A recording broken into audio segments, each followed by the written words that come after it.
మోక్షలక్ష్మీ మాణిక్య వినూత్న మేఖల కటాక్షీభూత నీహారరు శ్రీమంతం వైపుల్చి వెల్గు ఒకడే సేవింతు విశ్వేశ్వర. కైలాసాచల సానువాసము వృషస్కంధాగ్ర సంస్థాయి తత్ప్రాళేయాచల కన్యకా కుజతటీ పర్యంక నిద్రాగతంబు ఆలోలగ్ర జటా చటీఘటిత నాకౌక సరిత్కంబు దేహాలంకారిత లేలిహానము వెలుంగర్చింతు విశ్వేశ్వర. శ్రీ సూర్యాన్వయ చక్రవర్తి కులభూషి యోగిరాడ్భావనా వాసి సద్గుణ వారిరాసి కరుణా వారాసి వాల్మీకి వాగ్భాసి పంక్తి రథాంతర స్మృతి పదభ్రస్ఫార రాకాశిసి కౌసల్య హృదయ ప్రకాశి భువిజా కళ్యాణ రామా నమో. శ్రీరామ హృదయానందం భక్తకల్పమహీరుహం అభయం వరదం దౌర్భ్యాం కలయే మారుతాత్మజం.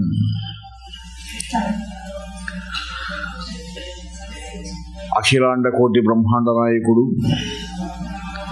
దేవదేవుడు ఆదిమధ్యాంతరహితుడు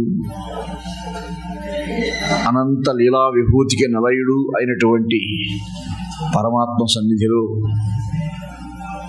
ఈ శ్రీమద్ రామాయణ నవాహ ప్రసంగ మాలికలో ఈరోజు 3వ రోజు సీతారామ కళ్యాణ సన్నివేశాన్ని భక్తి శ్రద్ధలతో ఆలకించే కుతూహలంతో విచ్చేసిన సోదర సోదరీమణులు, పెద్దలు, భాగవతోత్తములు, సదస్యులు అయినటువంటి మీ అందరికీ నా యొక్క ప్రణామాంజలులు అర్పిస్తూ ఉన్నాను.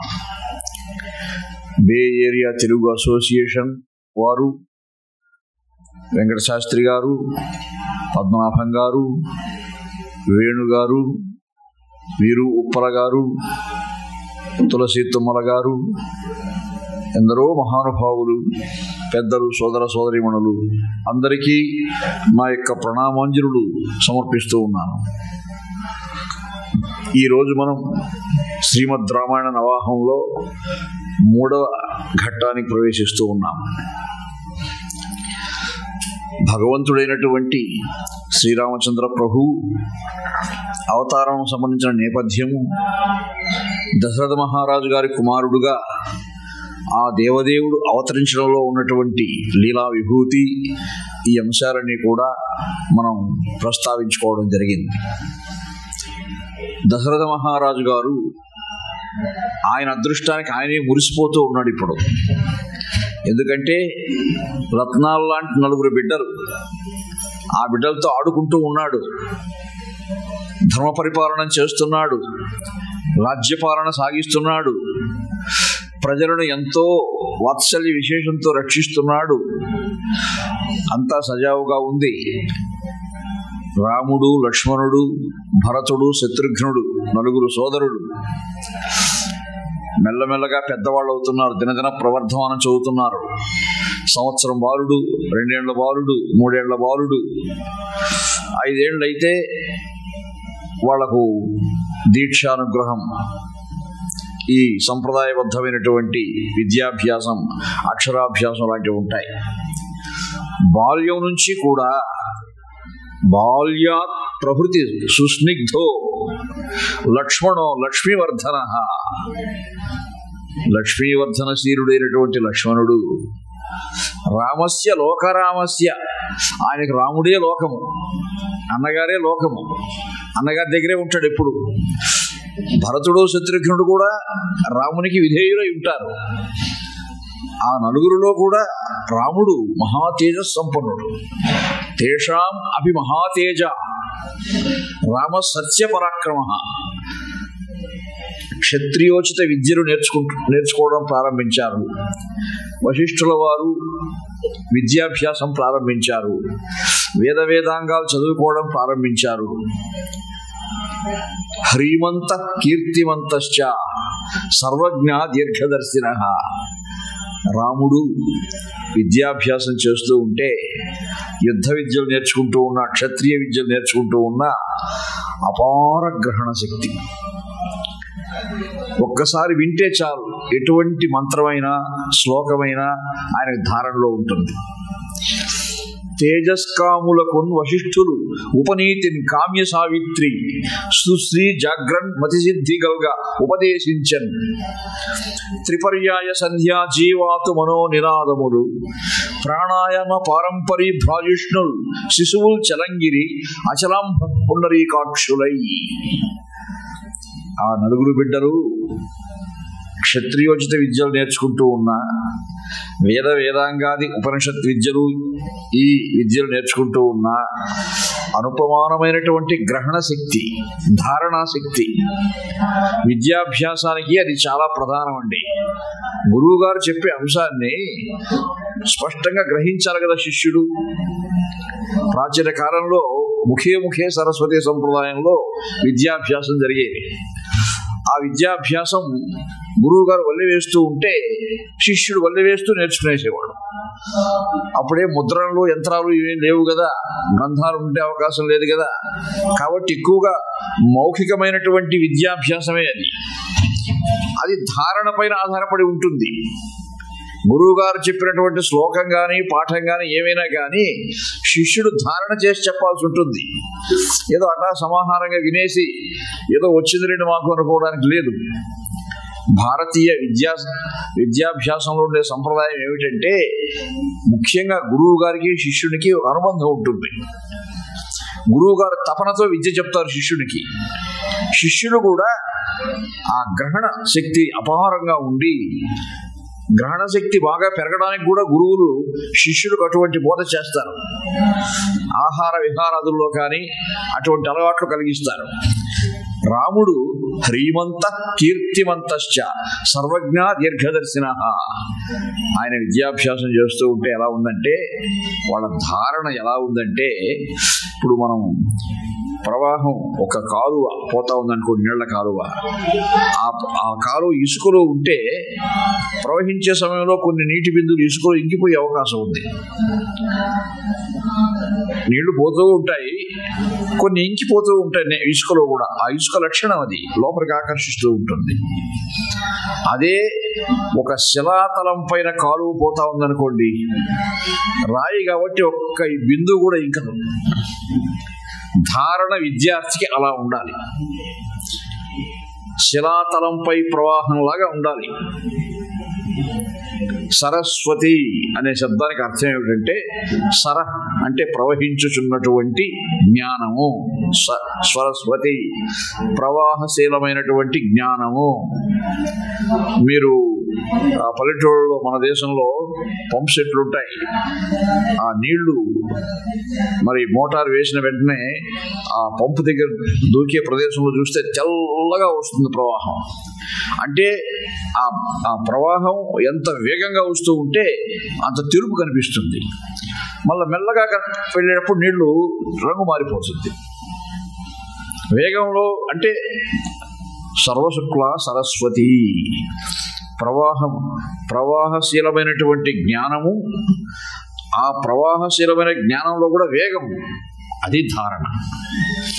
శ్రీరాముడు విద్యాభ్యాసం చేస్తూ ఉంటే అలా ఉందట. తిరుపతిలో తిరుమల తిరుపతి దేవస్థానం నడిపే సంస్థల్లో ప్రాచ్య కళాశాల ఉంది, ఓరియంటల్ కాలేజ్ అంటారు. అక్కడ సాహిత్యం చదువుకునేవాళ్ళు, సంస్కృతం వ్యాకరణం చదువుకునేవాళ్ళు లోతులో చదువుకోవాలి. పై చదువుకుంటే కుదరదు అక్కడ. మిగిలిన మీరు బిఏనో చదువుకుంటే ఎక్కడ కొంత పైన చదువుకొని కూడా సాహిత్యం వదిలేయచ్చు, మిగతా వేరే అంశాలకు ప్రాధాన్యం అక్కడ. ఇక్కడ మాత్రం వ్యాకరణము, ఛందస్సు, సాహిత్యము, భాష అన్ని లోతులకు చూస్తారు. పరీక్షా పేపర్లో వ్యాసాలు రాస్తే సున్నలు అరసున్నలు కూడా చూస్తారు మార్కులు వేసేవాళ్ళు. సున్నలు ఎక్కడ పెట్టాలో తెలుసుకోవడం సులభంగా తెలుసుకోవచ్చు. అరసున్నలు ప్రాణం గుందు పట్టుకుంటాయి. అరసున్నలు ఎక్కడ పెట్టాలో వ్యాకరణం బాగా చదువుకోవాలి. ఒక విద్యార్థి ఏం చేశాడంటే, వాడికి అర్థం కాక అరసున్నల విషయము పేపర్ అంతా రాసేశాడు, వ్యాసాలన్నీ చివరి పేజీలో ఒక అర పేజీ అరసనలే పెట్టాడు. దయచేసి ఈ పేపర్ దిద్దేవాళ్ళు అది ఎక్కడ కావాలో అక్కడ వాడుకోండి అని ఒక సూచన కింద రాసి పెట్టాడండి.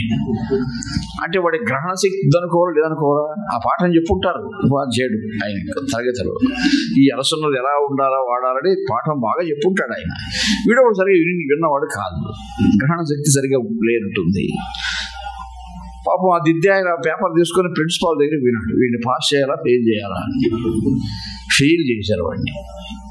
ఫెయిల్ చేసి మళ్ళా పిలిపించి మళ్ళీ ఇంకొకసారి పరీక్ష రాయించి వాడికి బాగా తరిపీరించి, అంటే గ్రహణ శక్తి అనేది అలా చిన్న చిన్న అంశాలకు కూడా ప్రాధాన్యం ఉంటుంది. జ్ఞానాన్ని విద్యని అభ్యసించే సమయంలో ఎన్నో అంశాలను మనం జాగ్రత్తగా, అందులో మన దేశంలో ప్రాచీన కాలంలో విద్యాభ్యాసం అంటే గురుకులాల్లో జరిగేది.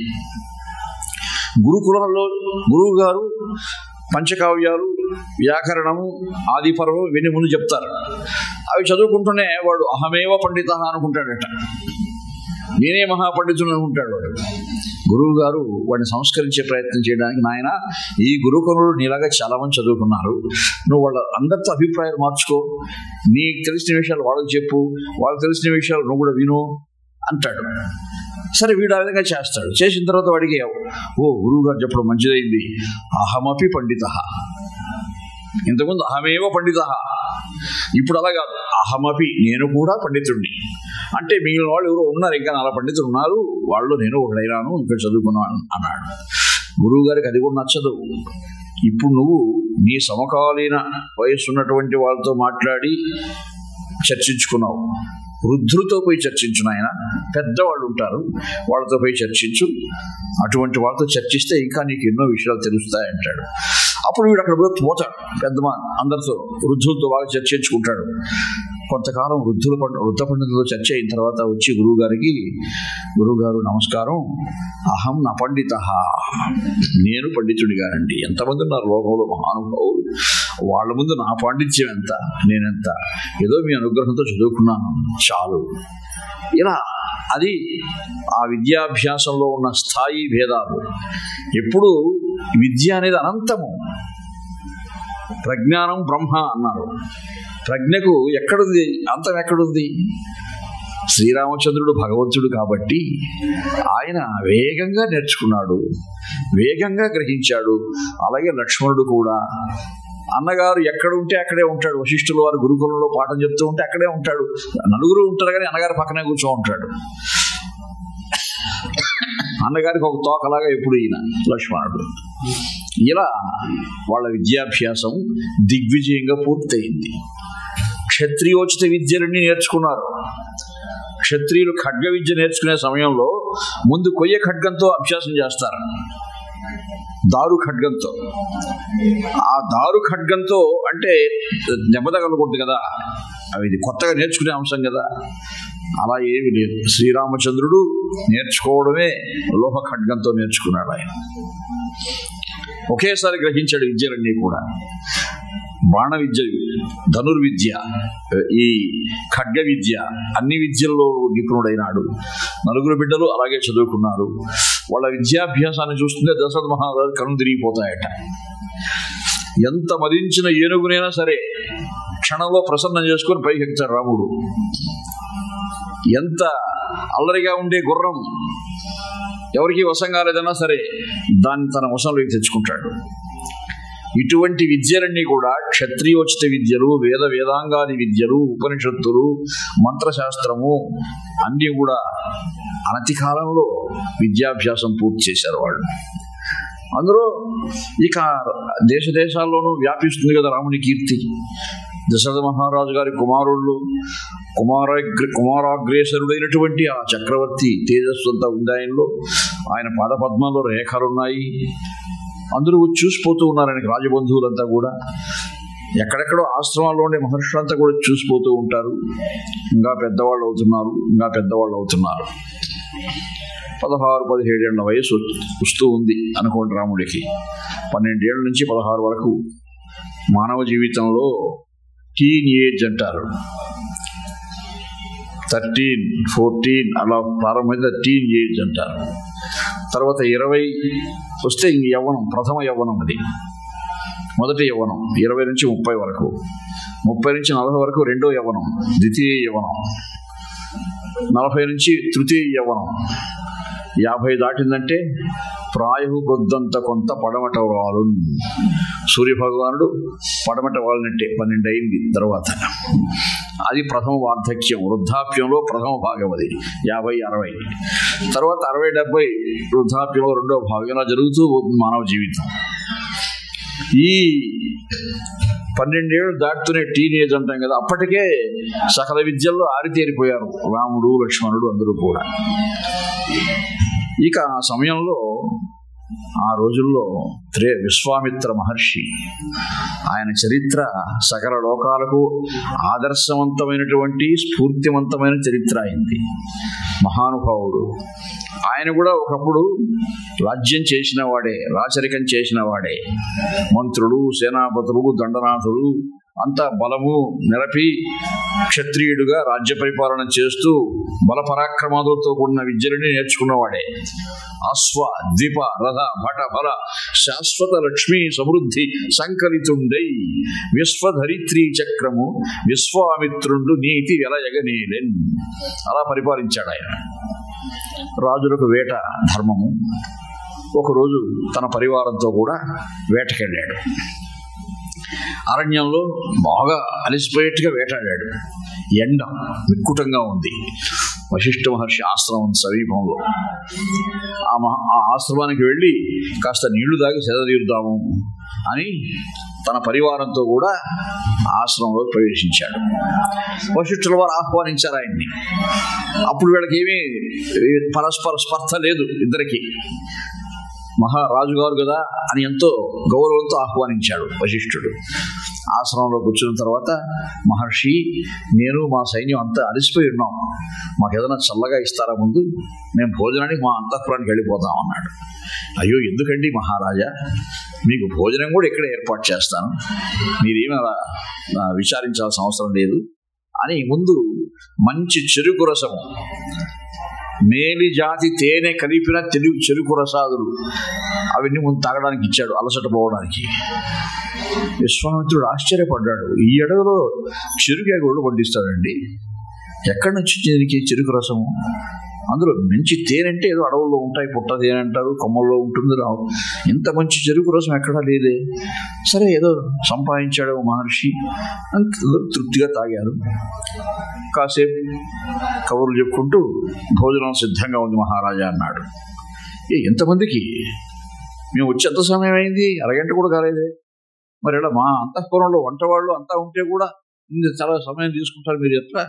మీకెందుకు, మీరు భోజనానికి రండి, హాయిగా చిగురు ముదురుగాని కదళీ ఫలాశంబులు పరచి అందరికీ కూర్చోవడానికి మంచి ఆసనాలు ఏర్పాటు చేసి, ఆ ఎదురుగా చిగురు కాదు ముదురు కాదు అటువంటి అరటి ఆకులు పరచి ఆజ్యం ఉపస్తరించి, బాగా నెయ్యితో ఉపస్తరించి షడ్రసోపేత భోజనం పెట్టాడు.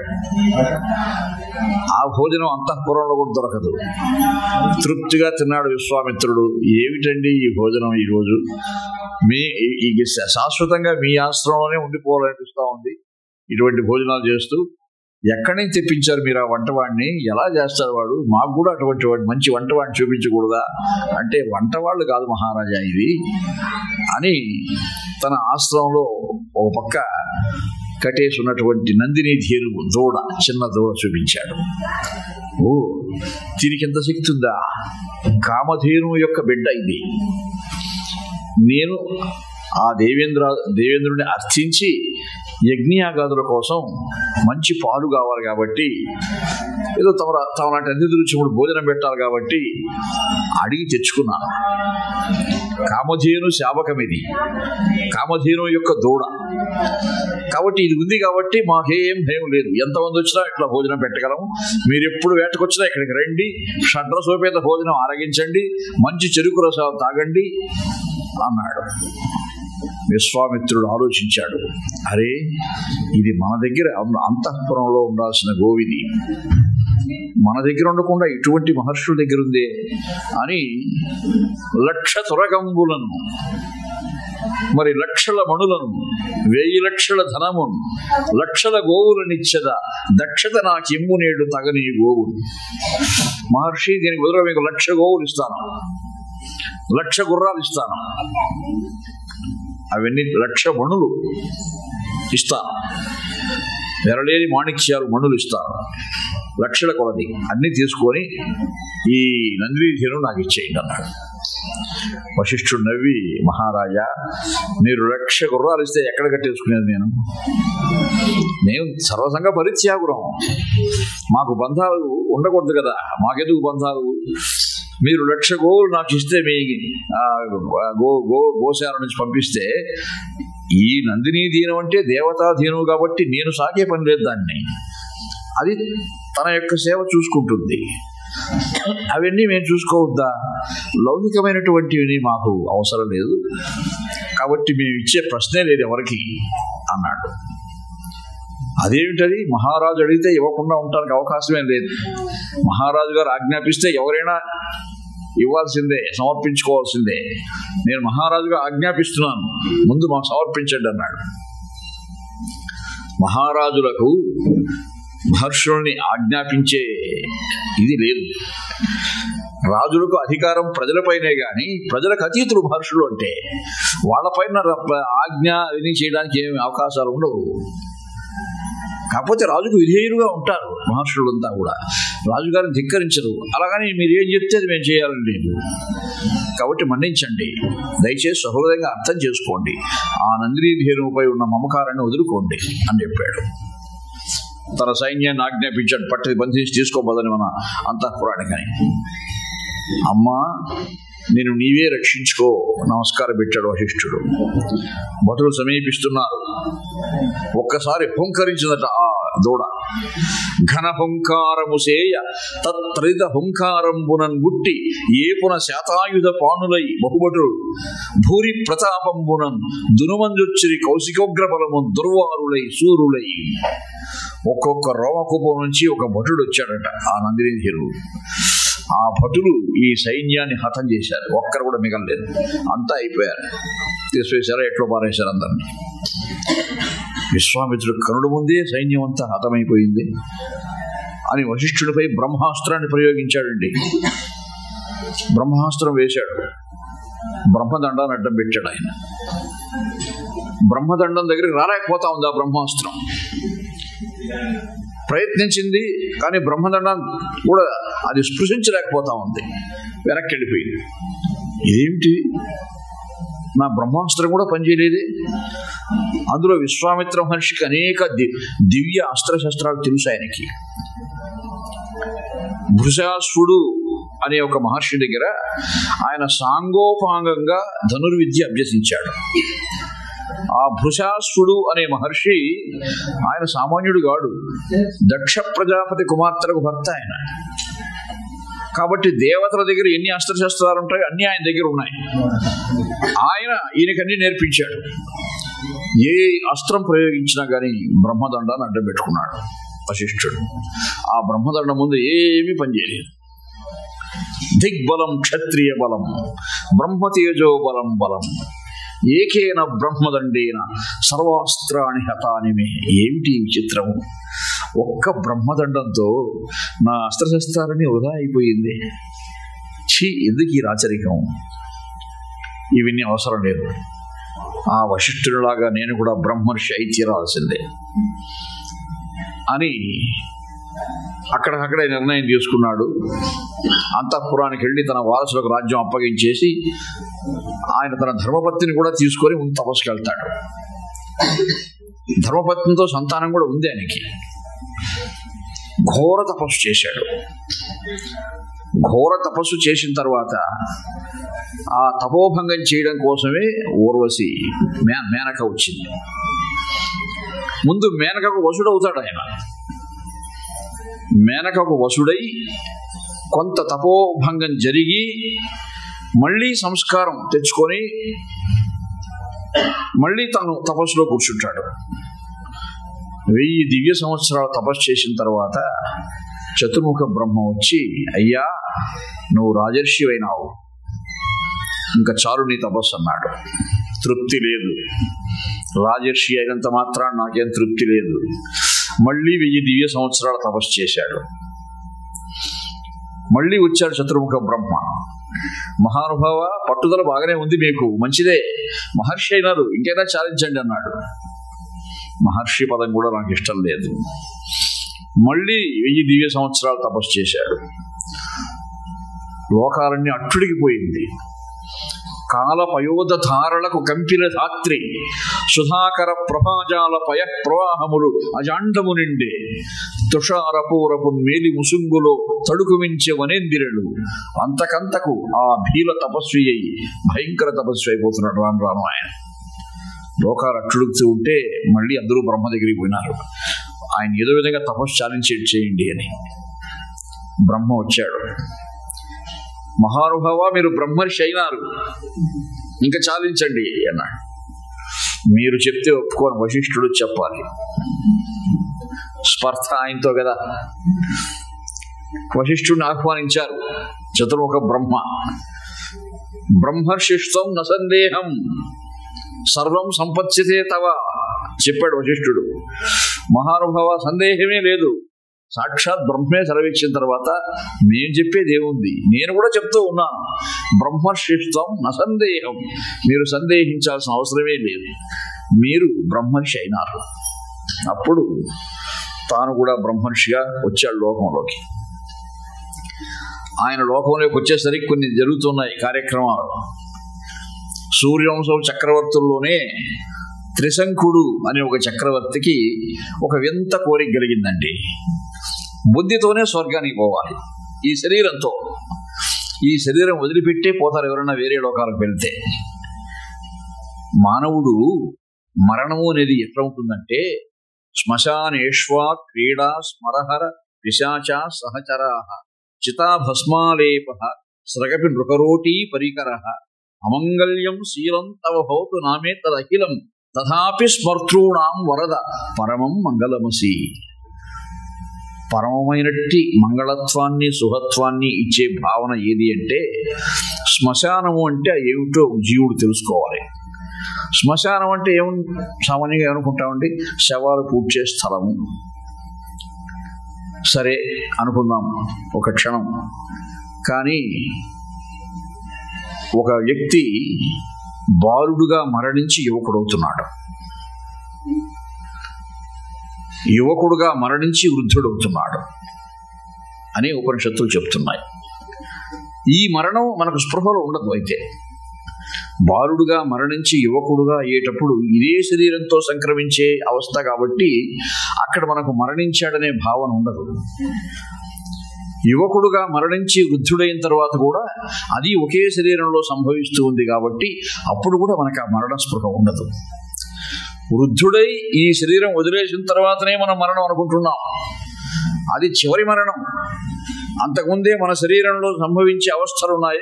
ఒక్కొక్క అవస్థ మరణించిన తర్వాత రెండో అవస్థ వస్తుంది. అది మరణంలో ఉండే రహస్యం. నేను బాలుడుగా ఉన్నప్పుడు నాకు మంచి జ్ఞాపకం చెప్పాను మొదటి రోజు మీకు, ఎలా నేర్చుకున్నాను ఆ పద్యాన్ని. అదొక జ్ఞాపకం.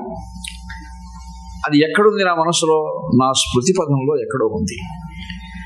అంటే ఈ జ్ఞాపకాలన్నీ పూడ్చిపెట్టున్నా మనం ఎక్కడ పూడ్చిపెట్టాము? మన స్మృతి పదంలో పూడ్చిపెట్టాం.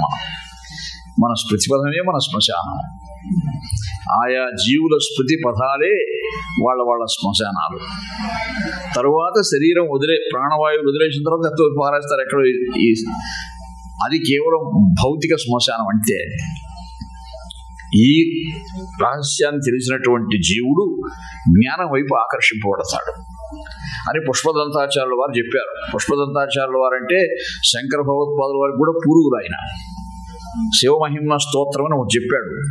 శివానందలహరి సౌందర్యలహరి రాయడానికి అదే ప్రేరణ అని కూడా పెద్దలు చెప్తారు.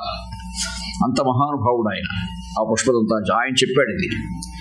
కాబట్టి ఆ శ్మశానానికి అధిపతి శివుడు. అంటే శివుడు ఎక్కడుంటాడు? జీవుని స్మృతి పదంలోనే ఉంటాడు. ఆయన శ్మశానంలో ఉంటాడంటే అది అర్థం. అంతేగాని అక్కడ గుడి కట్టుకొని ఏదో మనం ఆ గుడి అట్లనే కాదు. అది బాహ్యమైన అర్థం. అది కుదరదు. అది ఆ పరమాత్మ అంతర్యామిగా మన స్మృతిపథంలో ఉన్నటువంటి దేవదేవుడే. అది చెప్పాడు పుష్ప. అలా తెలుసుకొని నిన్ను ఉపాసిస్తే పరమశివ వాడు పరమమైన సుఖాన్ని పొందగలడు.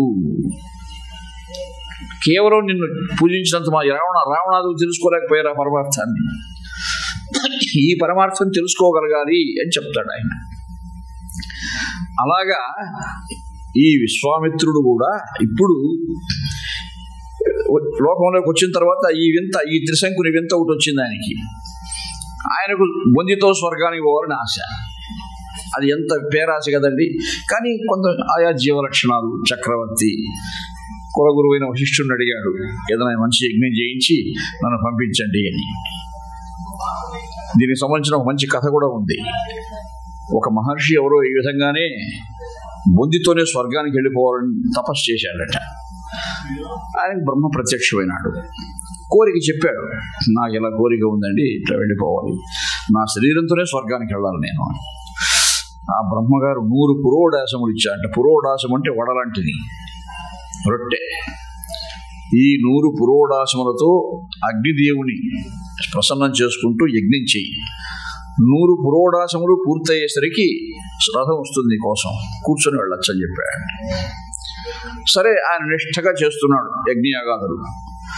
90 పురోడాసాలు సమర్పించడం అయిపోయింది. రథం కనిపిస్తూ ఉందట, దిగుతూ ఉంది.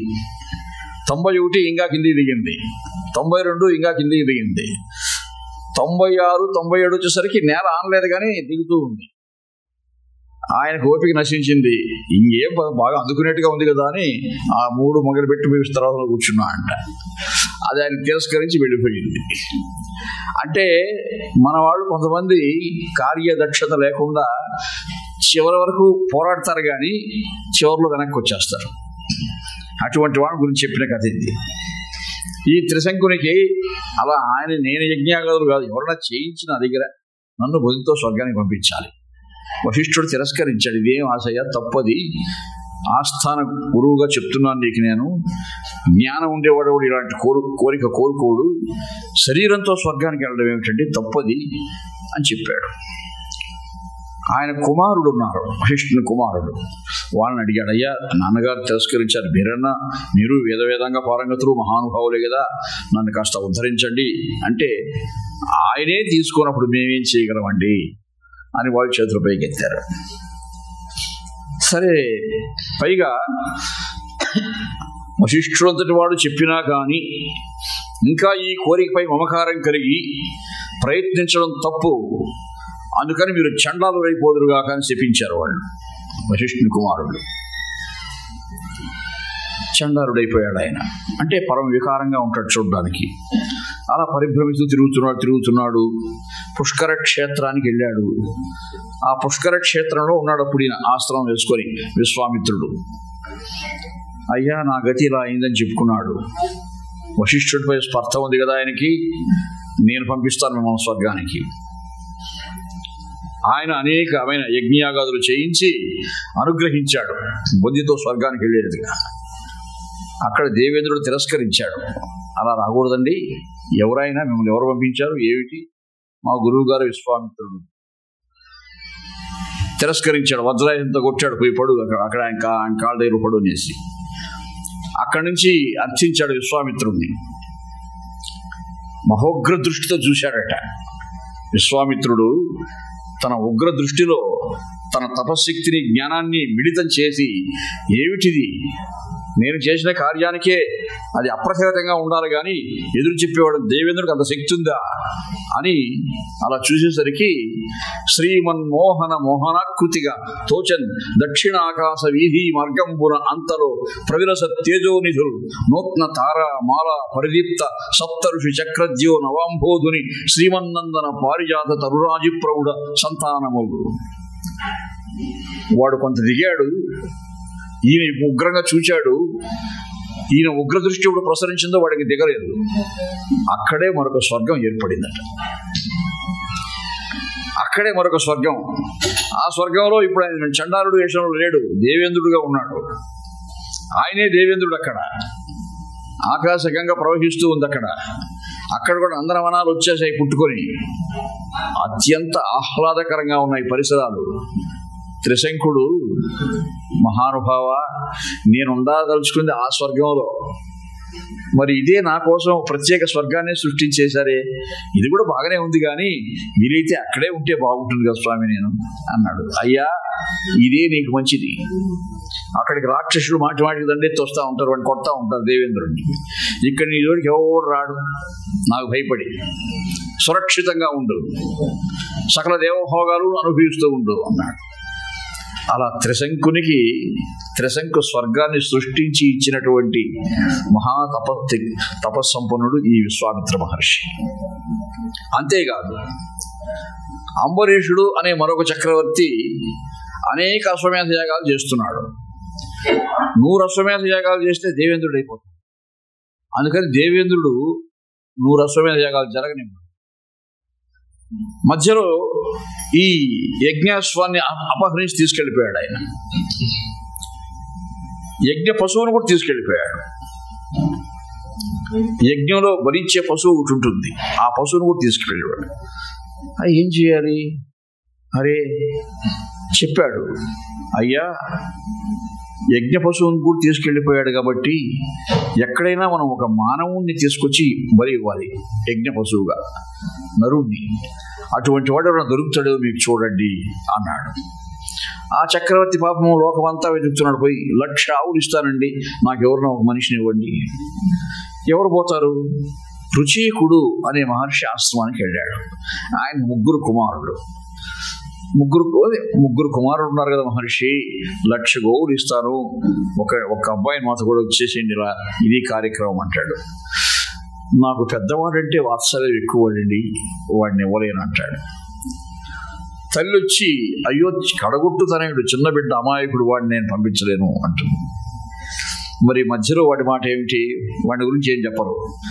అప్పుడు వాడికి అయిపోయింది నా పని, నా గురించి ఏం చెప్పలేదు, వాడి పేరు సునస్సేపుడు.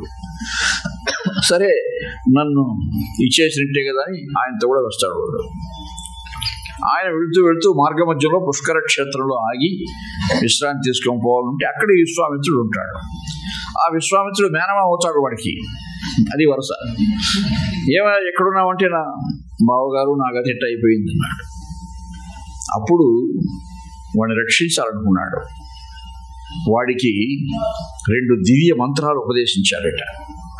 నిన్ను తీసుకొని పోతారు, యజ్ఞ పశువుగా ఆ యూపస్తంభానికి వేసి కట్టేస్తారు, అప్పుడు స్మరించుకుంటూ ఉండు నువ్వు, తర్వాత ఏం జరుగుతుందో నువ్వు చూడు అని చెప్పాడు. అంత దివ్య శక్తిని ఇచ్చాడు ఆ మంత్రాలతో వాడికి ఆయన. వాడు వెళ్ళాడు, యూపస్తంభానికి కట్టేశారు వాడిని. ఆ 2 మంత్రాలు మనసులో అనుసంధానం చేసుకుంటూ ఉన్నాడు వాడు. యజ్ఞం జరుగుతూ ఉంది. అగ్నిదేవుడే ప్రత్యక్షమైనాడట. ఈ యజ్ఞ ఫలాన్ని యజ్ఞకర్తకి ఇస్తాను, వాడిని వదిలేయండి అని చెప్పాడట. అది ఆ మంత్ర ప్రభావం. అలా సునస్సేపుని రక్షించాడు. అటువంటి లోకోత్తరమైనటువంటి మహిమలు ప్రదర్శించే పనులు చాలా చేశాడు విశ్వామిత్ర మహర్షి. అందువల్ల ఆయన కీర్తి ముల్లోకాల్లోనూ వ్యాపించింది. అలా వ్యాపించి సప్తర్షుల్లో స్థానం లభించింది ఆయనకి. కశ్యప, అత్రి, భరద్వాజ, విశ్వామిత్ర, గౌతమ, జమదగ్ని, వశిష్ఠాదుల్లో ఆయన స్థానం లభించింది. అటువంటి అప్రమేయ ప్రభావుడై ఇప్పుడు ఆయన పుష్కర క్షేత్రంలో ఉంటే మాటివాటికి ఎవడో ఒకడు వస్తున్నాడు, ఏదో ఒకటి అడుగుతున్నాడు, తపోభంగము, ఏదో మహిమ ప్రదర్శించాలి. ఇవన్నీ మరొక క్షేత్రానికి మార్చుకున్నాడు. తన తపస్సు, తన ఆశ్రమాన్ని మరొక ప్రదేశానికి మార్చుకున్నాడు. ఆ ప్రదేశం ఏది అంటే వామనుడు తపస్సు చేసిన చోటది. దాన్ని ఎంచుకున్నాడు తన ఆశ్రమంగా. అది రాక్షసులు ఎక్కువ వస్తుంటారు అక్కడికి. ఈయన ఏమి ఇటువంటి అగ్నిహోత్రాలు చేసినా వాళ్ళు వచ్చి భంగం చేస్తుంటారు. ఏం చెయ్యాలి?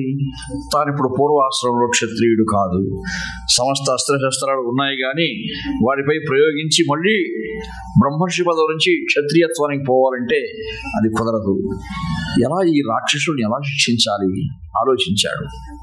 ధ్యాన యోగంలో ఆయనకు ఒక దివ్యమంగళ మూర్తి మనస్సులోకి వచ్చాడు. తోయజ హితవంశ దుగ్ధ పారావార రాకా విహార కైరవ హితుండు కమనీయ కోసలక్ష్మాభృత్ సుతాగర్భ శుక్తి సంపుటల సన్నౌక్తికంబు నిజపాద సేవక వ్రజ దుఃఖ నిబిడాంధకార విస్ఫురిత పంకరుహ సహుడు దశరథేశ్వర కృతాధ్వర వాటిక ప్రాంగణాకర దేవతానోకహంబు. అటువంటి వాడు రాముడు. ఆయన వచ్చాడు. ఆశ్రమంలో చెప్పుకుంటూ ఉన్నారు ఈ బిడ్డల గురించి. దశరథ మహారాజు గారికి అవతరించాడని, కారణ జన్ముడని, మహాప్రభావ సంపన్నుడని, విద్యాభ్యాసం కూడా అనతి కాలంలోనే వేదాంగాది పారంగతుడైనాడని చెప్పుకుంటున్నారని ఇప్పుడు బయలుదేరినాడు దశరథ మహారాజు గారి దగ్గరికి. వస్తూ ఉన్నాడు. ధరణీ శృంగన గాధిపుత్రుడు సముద్యత్ పుణ్యగాత్రుండు సుస్థిర సందీప్త తప పవిత్రుడు అధ్వర సంపూజిత వీతిహోత్రుడు విశ్వామిత్రుడు. అటువంటి విశ్వామిత్రుడు వస్తున్నాడు ఇప్పటికి. భాసుర చారిత్రుడు సర్వ సంయమి జన స్తోత్రైక పాత్రుండు. ఎన్ని విశేషణాలు ఆయనకి! అంత వర్ణించారు ఆయన తపస్సుని. ఇప్పుడు వస్తూ ఉన్నాడు. అయోధ్య నగరంలో దశరథ మహారాజు గారి అంతఃపురాన్ని సమీపిస్తున్నాడు ఆయన. అక్కడున్న ప్రతిహారులు, మరి సిబ్బంది ఉంటారు కదా, సైన్యం అంతా కూడా. మహానుభావుడు వస్తున్నాడండి. అక్కడ ఎవరు? ఆ ద్వారపాలకులు. అక్కడ కక్ష్యాంతరముల చక్కగ దారి వదలుడా ద్వారపాలకుల మొత్తముల వారు రహిణి కర్పూర నీరాజనం బెత్తుడా కంకణాలుడియ హెగ్గళ్ళవారు చారులై వెండి బెత్తాలవారు వింజామరమ్ములు వీచుడా వినయంబు కందళింపగ కంచుకాలవారు. ఇలా అనేక రకాల సేవకులు ఉంటారు అక్కడ. అయ్యా, వాళ్ళంతా సేవ చేసి ఆయన తీసుకొని పోండి. ఎవరయా ప్రతిహారులు ఎవరు గాని అవని నాథునకును కబురందవలయు. రాజఋషి బ్రహ్మ ఋషి గాధిరాజ సుతులు అదో వస్తున్నారు. సామాన్యుడు కాడు ఆయన అన్నారు. వెంటనే మహారాజు గారికి కబురు పోయింది. మహారాజు గారు వేద పండితులను పిలుచుకొని పూర్ణ కలశంతో వచ్చారు. దూరము నుండి లేనగవుతో వినయంబును భక్తితోపగా తోరపు కంపమై ఎసుగు దోసిరితో సవిధంబు చేరి గంభీరతయున్ ప్రసన్నతయు వెంచిన మౌని మొగంబు చూచుచున్ దారుని నేతయున్ విధి విధానముగానిడే అర్ఘ్యపాద్యముల్. ఆ విశ్వామిత్ర మహర్షికి వినయంతో దశరథ మహారాజు గారు అర్ఘ్యపాద్యాదులు ఇచ్చి పూజించి ఆహ్వానించి మంగళవాద్యాలతో లోపలికి తీసుకొని పోయినాడు. తీసుకొని పోయి తన సింహాసనం పైన ఆయన కూర్చోబెట్టి పాదాల దగ్గర కూర్చున్నాడు దశరథ మహారాజు గారు. నమస్కారం పెట్టాడు. అచ్చపు జాలిగుండె పొడవైన మహావిభవాచ్యమూర్తి మీ వచ్చుట ఓషరావనికి వర్షము వచ్చుట పుట్టు పేదకు కృష్ణ కొండ్రులోన నిధి కొరునదాకుట లుప్త బీజమై లొచ్చునబడ్డ వంగడములో శిశువొక్కడు తోచుటో ప్రభు. మీరు రావడం అంటే ఒక దివ్య వర్షం వచ్చినట్టే. ఈ జగమందుదాహరణకేనియు నిన్ను వినా ఘటిల్లుని రాజ ఋషిత్వమున్వదలి బ్రహ్మ ఋషిత్వముగొన్న దీప్రమౌ తేజకు ప్రోగు నీ అనుమతింబడి అద్భుతములు ఘటిల్లే చేతో జత వేద నా గడప త్రొక్కిలదయే 10,000 యాజటి. మీరు ఈరోజు మా అంతఃపురానికి వేంచేసి మా కొలువుకు రావడం, మా సింహాసనపైన కూర్చోవడం ఇది మా పురజన సుకృతం స్వామి. ఎన్ని మహిమలు చూపించారు మీరు. రాజర్షి అయినారని బ్రహ్మ చెప్పినా గానీ తృప్తి లేకుండా బ్రహ్మర్షి అయ్యేంత వరకు కూడా కఠోర తపస్సు చేసినటువంటి దీక్షాదక్షుడు మహానుభావులని ఎంతో పొగిడారు. ఊరకయ్య వచ్చి ఎందురు, ఏదో నాపై కరుణ కలిగట్లా వచ్చేసి ఉంటారు మీరు. కోరిక ఏదేని ఒకటి కోరుడు నాకు తీర్చికొన వచ్చినందుకు జన్మ సఫలతగా ఏదైనా ఒక కోరిక అడగండి, ఈ దాసుడు మీకు నెరవేర సిద్ధంగా ఉన్నాడు అన్నాడు. ఆశీర్వదించాడు విశ్వామిత్రుడు. కోరిక కోరతాను గాని ముందు నీ కుమారుని రమ్మనయ్యా. ఆయన కొంచెం గద్దించి మాట్లాడతాడు ఎవరినైనా కానీ విశ్వామిత్రుడు. ఆయన లక్షణం అది. ఘాతల కౌశిగుపాలి కల్పవృక్షము అంటాడు అన్నమయ్య.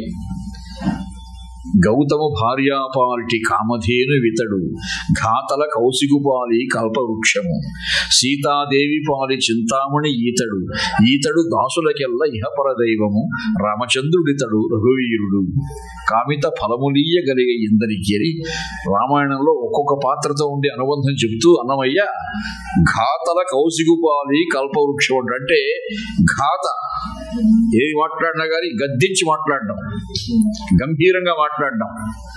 ఆయన ఆ బ్రహ్మర్షి అయిన తర్వాత ఆయనలో పూర్వాసురంలో క్షత్రియుడు కాబట్టి ఆ రాజస్వం అలా ఉంది మళ్ళీ ఆయనలో. సహజంగా బ్రహ్మర్షి అయిన తర్వాత సత్వగుణం రావాలి, అవన్నీ పోవాలి. మహర్షుల్లో కొంతమందికి అలాగా, దుర్వాస మహర్షి లాంటి వాళ్ళ కోపం, మాట్లాడితే కోపం వచ్చేస్తుంది ఆయనకి. ఎక్కడో అడుగుతారు, ఏదో పురాణాలు చదివాను నేను, ఏమయ్యా మాటి మాటికి శాపాలు ఇస్తున్నావు కదా నువ్వు, నీ తపస్సుకి తగ్గిపోదా అంటే, శాపాలు ఇచ్చే కొద్దికి పెరుగుతుందాకంటాడు ఆయన. నా తపంబునకది ఉద్బోధకమా, సరిలమగ్నికి బాధకమై వైద్యుతాగ్ని ప్రభవించు గతిని. దేవేంద్రుని శపిస్తాడు ఒకసారి ఆయన. దేవేంద్రుని శపించడం, దేవేంద్రునే అందుకే క్షీరసాగర మదనం చేయాల్సి వచ్చింది. అప్పుడు అడుగుతారు, దేవేంద్రునే శపించేశారు మీరు, మాటి మాటికి ఇలా శాపాలు ఇస్తే మీకు ఏమవుతుంది అంటే, ఇతరులకు ఏమైనా తగ్గిపోతుందేమో, నాకు తగ్గదంటాడు ఆయన.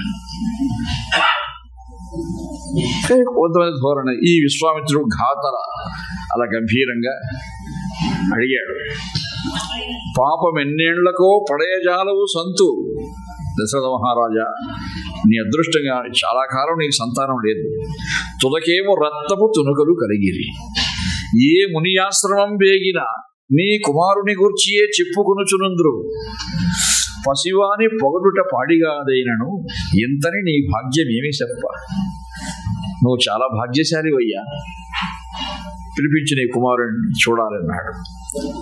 రాముణ్ణి రమ్మని కబురు చేశారు. వశిష్ఠుల వారు వచ్చారు, విశ్వామిత్రులంతటి వారు వచ్చారు. బ్రహ్మర్షి అంటే వశిష్ఠుడు రావాలి కదా, ఆయన కూడా గౌరవంతో వచ్చాడు.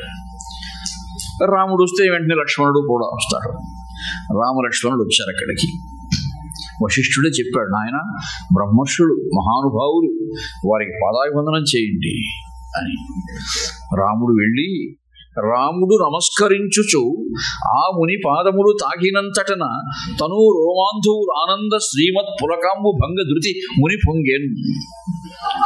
రాముడు అలా తల వంచి పాదాలపై చేతులాంచి నమస్కరించాడు.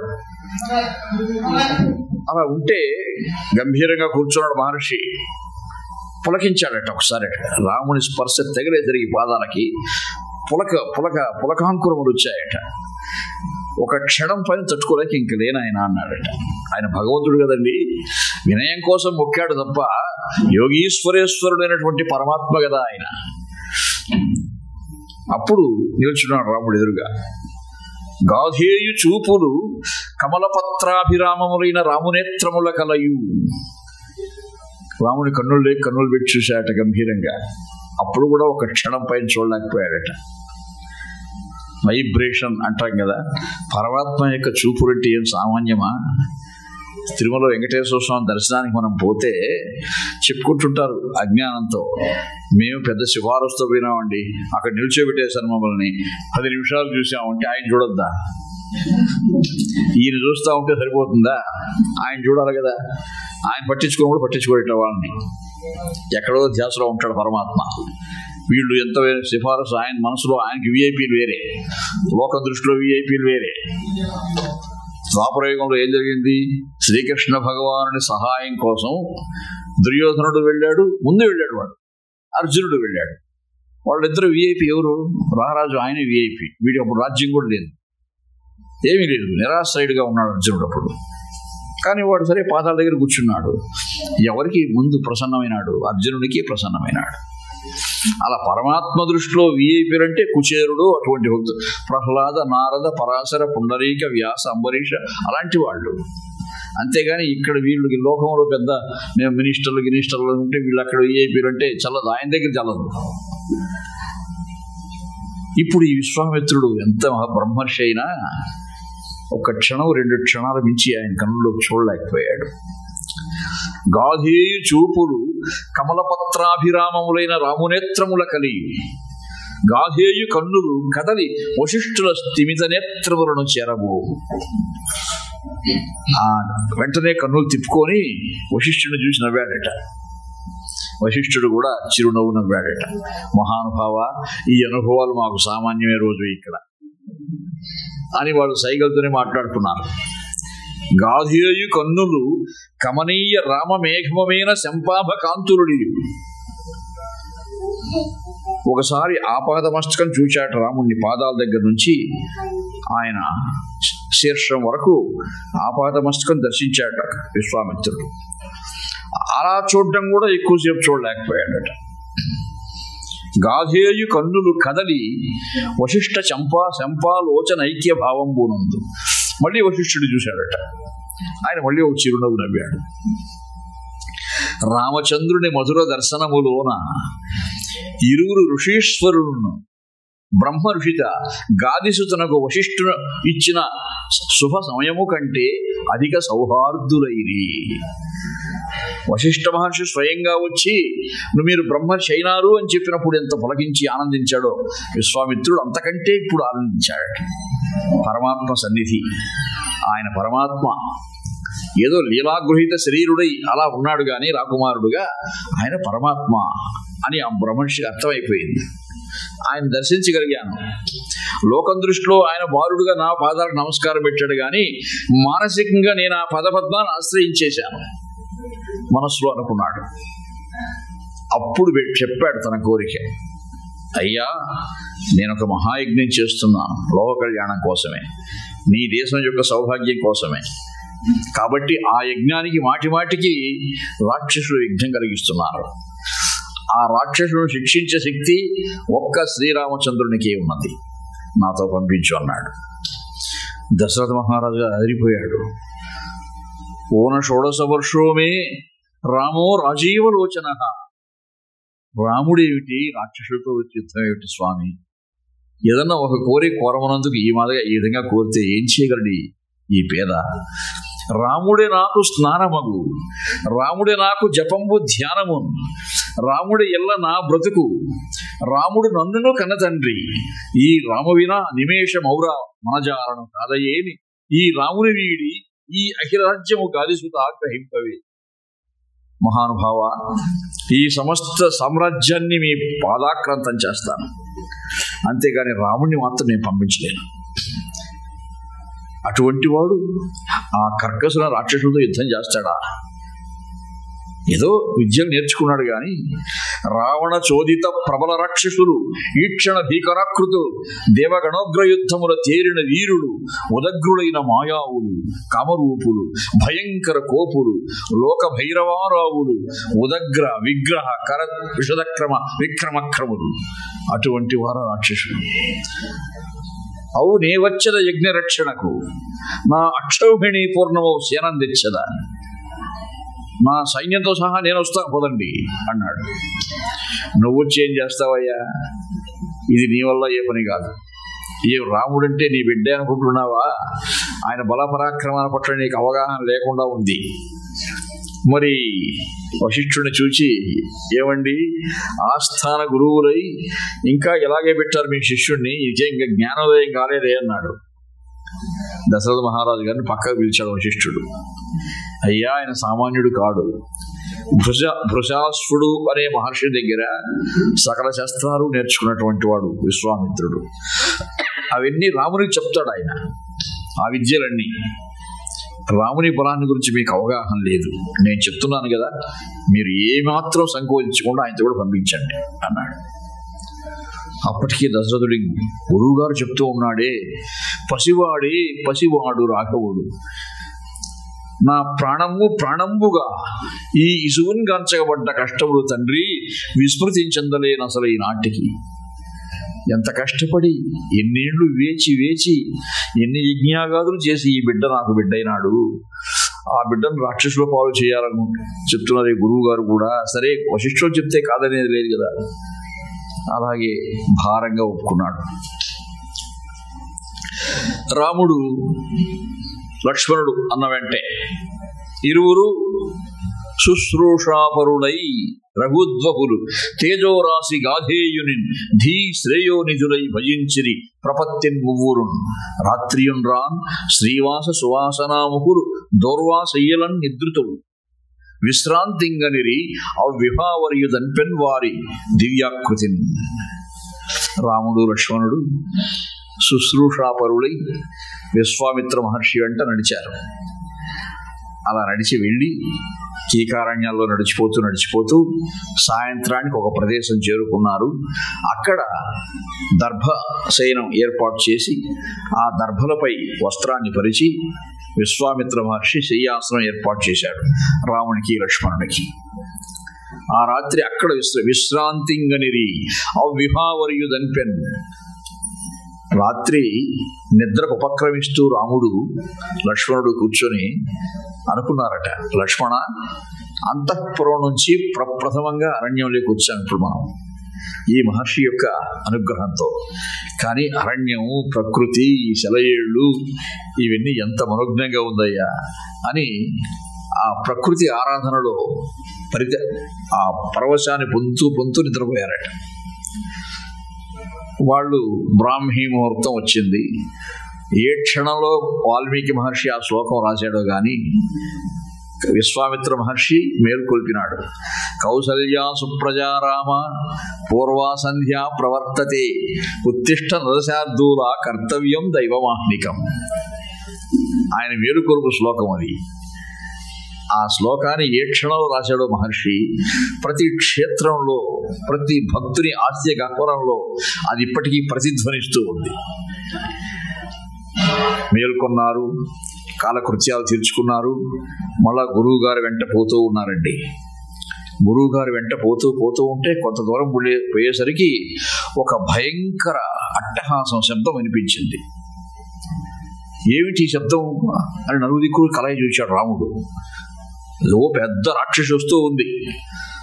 పాటిత దుష్టసత్వ వనవాటక యుద్ధ బలావరుద్ధ శృంగాటక గ్రంథిల భృగుటి గాఢ లలాటక క్రూర తారకానాటక ఆంత్రకాంచి పరిణుద్ధ వశప్రపతి క్రిమిచ్చటా కీటక రక్తసిక్త పటు కీటక తాటక కాంచిరయ్యడం. అటువంటి తాటక అనేక మృగాలను చంపి తాంబూలం నవ్వులుతూ ఉందట. ఆ తాటక రక్తం చొల్లు గారుతూ ఉంది. ఎవరో నరులు వస్తున్నారు, మంచి ఆహారం అనుకొని వికటాట్టహాసం చేస్తూ ఉందట. రామా, రాక్షసి స్త్రీ అని చూడకు, అస్త్రప్రయోగంతో సంహరించు అన్నాడు విశ్వామిత్రుడు. గురువు గారి ఆజ్ఞ, వశిష్ఠుల వారు కూడా చెప్పారు ఆయన ఆజ్ఞ పాటించాలని. ఒకే బాణంతో తాటకి ప్రాణాలు అనంతవాయుల్లో కలిసిపోయాయి. కింద పడిపోయింది హాహాకారాలు చేస్తూ. ఎంత భయంకరంగా కింద పడిందంటే ఎవరో ఆమెకు సంబంధించిన వాళ్ళు రావడానికి కూడా వీలు లేదు అక్కడికి. అలా చేశాడు రాముడు ఆ బాణ ప్రయోగం చేత. ఆ ప్రదేశాన్ని రామలక్ష్మణుడు వదిలిపెట్టిన తర్వాత చూసుకున్నారు తప్ప ఆమెను రాక్షసుడు కూడా అప్పుడు ఎవడు రక్షించలేడు అక్కడ. అలా ఒక్క బాణంతోనే రాముడు తాటకిని వధించాడు. ఆ తరువాత విశ్వామిత్ర మహర్షి యొక్క సిద్ధాశ్రమానికి వెళ్ళారు. ఆ సిద్ధాశ్రమానికి వెళుతూనే రామునికి ఏదో తెలియని పారవస్యం కలిగిందట మనస్సులో. అది అలసట కాదు. అక్కడ ఒక శిలాఫలకంపై కూర్చొని కాసేపు ధ్యానంలోకి వెళ్ళిపోయాడట రాముడు. ఎందుకు అలా చేశాడంటే వామనావతారంలో ఆయనే కదా భగవంతుడు. ఆయన తపస్సు చేసిన చోటది ఆ ప్రదేశం. ఎప్పుడో కృతయుగంలో తపస్సు చేసిన ప్రదేశానికి వచ్చేసరికి ఆ పూర్వస్మృతి మనస్సును తెలియకనే కలచివేశాడు. అక్కడ కూర్చొని కాసేపు ధ్యాన యోగాన్ని అవలంబించి మహర్షులు యజ్ఞయాగాదులు ప్రారంభించారు. ఎందరో మహర్షులు వచ్చారు ఋత్విక్కులుగా. విశ్వామిత్ర మహర్షి యొక్క ఔన్నత్యానికి ఆకర్షింపబడినటువంటి మహానుభావులు చాలా మంది మహర్షులు వచ్చారు అక్కడికి. వాళ్ళంతా నిరాఘాటంగా యజ్ఞయాగాదులు చేస్తున్నారు. అగ్నిహోత్రాలు సాగుతూ ఉన్నాయి. యథాతథంగా రాక్షసులు వచ్చేసారు అక్కడికి. గగన భాగంలో కామరూపులు కదా వాళ్ళు. ఆకాశంబున రెండు భీకర మదే భాకారముల్నాగా నూరీకృణ్ణైల్య శరీరముల్ సుబాహుడును మారీచుండు హుంకార సేనా కోలాహలమేచి వచ్చిరి నిరంత క్రోధబాధాత్ములై గర్జా కల్లోలిత వాయువీచులై సంరంభాత్ములై. అట్లా వచ్చారట వాళ్ళు. సుబాహుడు మారీచుడు భయంకరమైనటువంటి 2 నల్లని ఏనుగుల ఆకారంతో గగన భాగంలోకి వచ్చారు వాళ్ళు. వస్తే ఆకాశంబున దైత్యులిద్దరును ఎందయ్యుందురు అందంద సూటై కనిపించను రామకార్ముకము. వాళ్ళు ఆకాశంలో ఈ యజ్ఞయాగాలు సరిగ్గా రక్తపు భాండాలు తీసుకొచ్చారు, కుమ్మరించాలి. ఎక్కడ ఉండాలన్నా కానీ వాళ్ళకి భయంకరంగా ఒక ధనుసు కనిపిస్తుందట బంగారు రంగులో. రామకార్ముకము బంగారు రంగుతో మెరిసిపోతూ, ఏమిటి బాణం ఎప్పుడు కనపడలేదే మనకి, ముందుకు ఎప్పుడు కనిపిస్తూ ఉంది, అది రాముని మహిమ. అలా కాసేపు చూచి వాళ్ళు సరే ఏదైతే మనకెందు రక్తం వర్షించాల్సిందే. దైత్యద్వంద్వ ముద్వేల దంష్ట్ర కోటి వికట భయంకర తరట్ట ప్రౌఢహాసులు వియత్ ప్రాకారోజ్వల దుగ్ర శంకరమణులై వర్షింప రక్తాంబువుల్. ఆ రక్త ఆ భాండాలని దొర్లించడం ప్రారంభించారు పైన. అదృశ్య రూపంలో ఒక పెద్ద ఛత్రం ఉంది అప్పటికి, రాముడే కట్టేస్తున్నాడు బాణంతో. అది అప్పుడు కనిపించింది వాళ్ళకి. ఆ ఛత్రాన్ని ఛేదించే ప్రయత్నం చేశారు. లక్ష్మణుడు బాణప్రయోగం చేయబోతుండగా, తమ్ముడు నువ్వు ఉండు, వాళ్ళ సంగతి నేను చూస్తాను. గాలికి దూది పింజరునుగా విదళించద చూడు మంచు ఆభీర తరోగ్ర కార్ముక నివిష్ట మహానిల బాణుడు అస్త్రపోద్వీల చమూ వికీర్ణముగా వ్రేసిన దైత్య బలంబు గాలికి తూలి ఎటేని కొట్టబడి తోపదు మిన్నున ఎంత దూరము. ఇద్దరిపైన కలిపి ఒకే బాణం వేశాడు. వేస్తే ఒకడు మరణించాడు, ఒకడు ప్రాణవాయువులు కొసవాయువులు మిగలగా పోయి సముద్రంలో పడ్డాడు. ఆ మరణించిన వాడు సుబాహుడు. ఈ మారీచుడు బ్రతికి బయటపడ్డాడు. అమ్మ వీడికి ఎంత శక్తి ఉందా, జన్మలో వీడి జొలిపోవద్ది మనం అనుకుని వెళ్ళిపోయాడు వాడు లంకానగరానికి. యజ్ఞం నిర్విఘ్నంగా పరిసమాప్తమైంది. రామలక్ష్మణుడు ఆశీర్వనుగా కూర్చోబెట్టి వేద పండిత ఆశీర్వాదం స్వస్తి చేశారు అక్కడ మహాపండితులు. ఈ వేదాంగ పారంగతులైన మహర్షులంతా కూడా రామలక్ష్మణులను ఆశీర్వదించారు, కళ్యాణమూర్తులు కావాలి అని. వాళ్ళ ఆశీర్వాద వల్ల తొందరగా పెళ్ళైపోతుంది వాళ్ళకి. ఆ స్వస్తి ఆశీర్వచన పూర్వకమైనటువంటి వేదమంత్రాలతో ఆ కైంకర్యం పూర్తయింది. ఆ ఆశ్రమానికి జనక మహారాజు గారు పంపించినటువంటి రాజభటులు వచ్చారు. విశ్వామిత్ర మహర్షికి నమస్కారం చేసి, మహానుభావ, జనక మహారాజు గారు ఆహ్వానిస్తున్నారు, సీతాదేవికి స్వయంవరం చాటించారు అని. శివధనుస్సును ఎక్కుపెట్టినటువంటి మహావీరునికి సీతాదేవినిచ్చి వివాహం చేయడానికి మహారాజు నిశ్చయించారు. పలానా రోజు ముహూర్తం, మీరు తప్పకుండా విచ్చేయాలి అని మహర్షులందరినీ ఆహ్వానిస్తున్నారు. సీతాదేవిని ఆశీర్వదించడానికి ఆ శివధనుస్సుని ఎవరు ఎక్కుపెట్టి అమ్మవారిని వరిస్తారో వారికి కూడా మీ ఆశీర్వాదం లభించాలని మహారాజు గారి యొక్క అభిలాష అని చెప్పారు. రామలక్ష్మణుడు కూడా తన వెంట పెట్టుకొని మిథిలా నగరానికి బయలుదేరాడండి విశ్వామిత్రుడు. అయోధ్య నగరం నుంచి ఈ ఆశ్రమానికి వచ్చారు. ఇప్పుడు అయోధ్య నగరం నుంచి వచ్చిన బాట కాదు, ఇప్పుడు ఇంకొక బాట. ఆ బాటలో మిథిలా నగరానికి బయలుదేరారు. ఆ మిథిలా నగరానికి రాముడు లక్ష్మణుడు ఉంటే వాళ్ళకు శ్రమ తెలియకుండా ఉండటం కోసం ఎన్నో కథలు గాథలు చెప్తున్నాడు ఈ మహర్షి. అలా చెప్తూ పోతూ ఉండగా వైశాలి నగరాన్ని దాటాలి. అక్కడ ఆ వైశాలి నగరం గంగా నదీ తీరంలో ఉంది. రాముడు హఠాత్తుగా ఆ గంగా నదీమతల్లి ప్రవాహం దగ్గరికి వెళ్ళి ఆ నదీమతలికి నమస్కారం పెట్టాడు, సంకీర్తనం చేశాడు. భిస్సాధాత్రివటే పితాళ్లకును గంభీరాంబుమూర్తి మహైన సంహారిణి త్వత్కృపేట నిజయాంతర్లేన నైస్త్రింసికార్చిస్సుల్ మాకును రక్షగా నిలుపవే శ్రీవారి నీ దివ్య పాద సమ్మేదిత దేహయష్టులుగా సంధానింపవే పావని. గంగాదేవి యొక్క గంగా నదీమతల్లి ప్రవాహంలో తరంగాలు వస్తూ ఉంటే ఒక్కొక్క తరంగము ఎటువంటిదంటే జీవుల యొక్క పాపములు అనే రాక్షసులను సంహరించే ఖడ్గాలవి ఆ తరంగాలు. ఆ నదీమతల్లిని సేవించి ఆ విధంగా సంకీర్తనం చేశాడు. గంగా నదీ ప్రవాహం యొక్క మహత్తు నీకెవరు చెప్పారు రామా అని అడిగాడు విశ్వామిత్రుడు. వశిష్ఠుడు వారు చెప్పారు గురువు గారు అన్నాడు. అప్పుడు ఆ గంగావతరణం చెప్తాడు విశ్వామిత్రుడు. ఆ గంగ ఎలా వచ్చింది లోకంలోకి, ఇటువంటి కథలు గాథలను చెప్తూ పోతూ ఉంటే ఒక బాగా శిథిలావస్థలో ఉండే ఆశ్రమం దగ్గరికి పోయినారట. అంటే ఆ శిథిలావస్థలో ఉండే ఆశ్రమాన్ని చూస్తూ ఉంటే ఎప్పుడో ఇక్కడ మహర్షులు ఎవరో ఉన్నారు, తపస్సు చేసి ఉంటారు, ఇప్పుడు బాగా కళావిహీనమైపోయి ఉంది. అప్రయత్నంగా రామునికి ఆశ్చర్యం కలిగింది. అక్కడ ఏమిటి ఈ వాతావరణం అనేది. అక్కడ ఒక శిల అడ్డం వచ్చింది. ఆ శిల ద్వారానే దాటుకొని రమ్మన్నాడు విశ్వామిత్రుడు ఆయన్ని. అలా వస్తూ ఉంటే ప్రభుగాలి సవ్వడి ప్రాంతమైనంతని శిలకొక్కదానికి చెవులు కలిగే. ప్రభుమేనిపై గాలి పై వచ్చినంతని పాషాణం ఒకటికి స్పర్శ వచ్చే.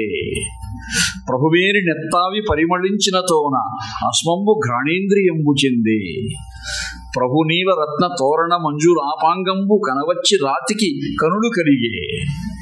అప్రయత్నంగా రాముని యొక్క పాదధూళి అలా సోకిందంతే ఆ శిల ఒక నవనవోన్మేషపూరితమైనటువంటి అపార సౌందర్య సేవది అయినటువంటి ఒక దేవకాంతగా కనిపిస్తూ ఉంది ఆ శిల.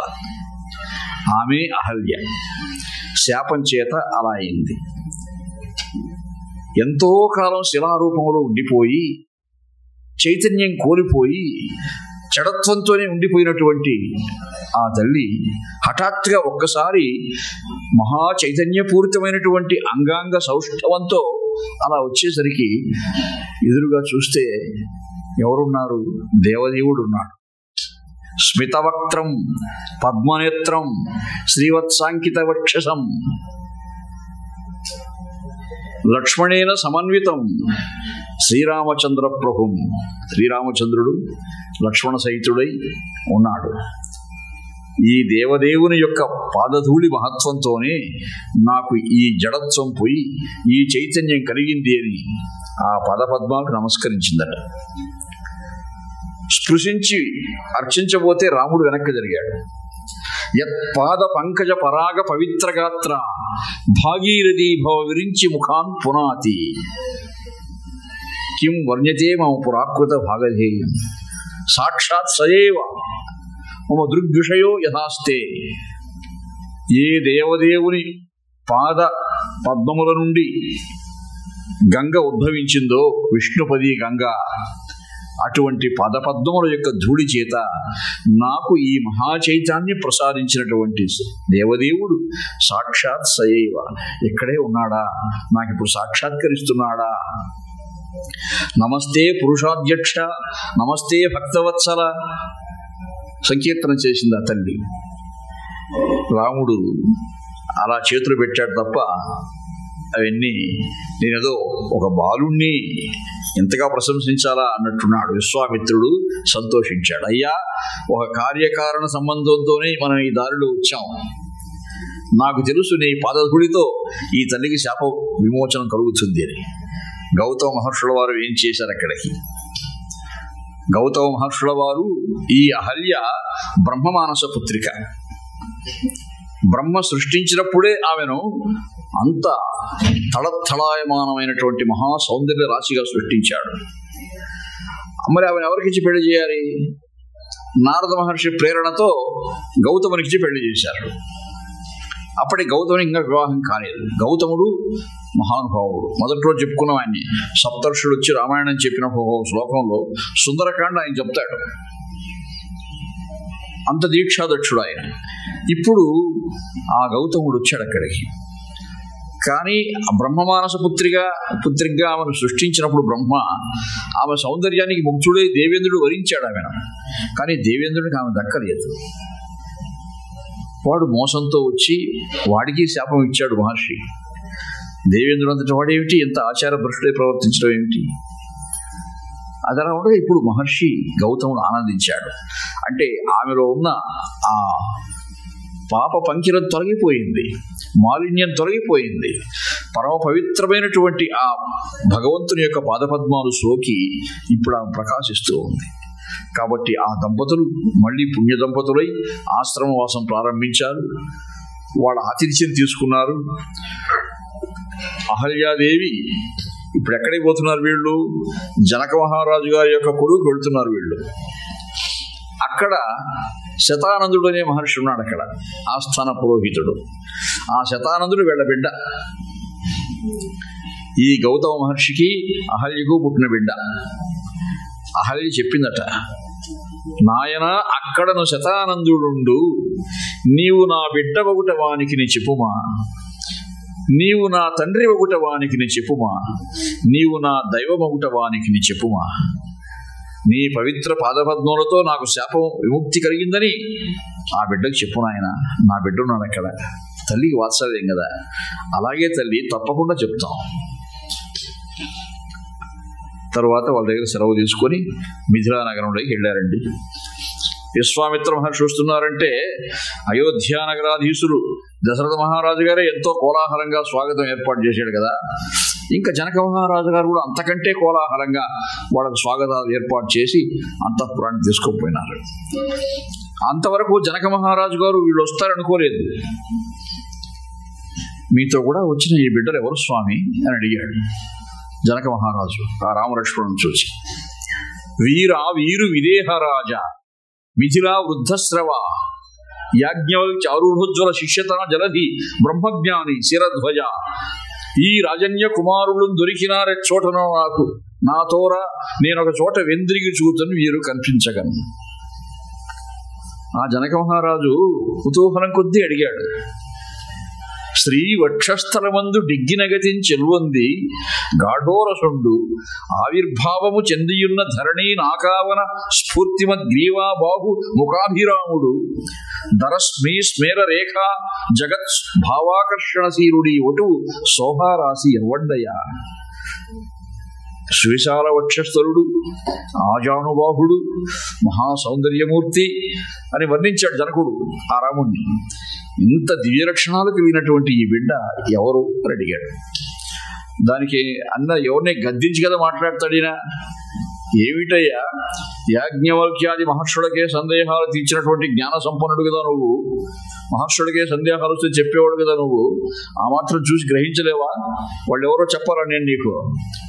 నేను అరణ్యంలో వస్తూ ఉంటే ఎక్కడో తిరిగి చూస్తే కనిపించారు, వెంటనే నాతో పిలుచుకోవచ్చు చాలా అన్నాడు.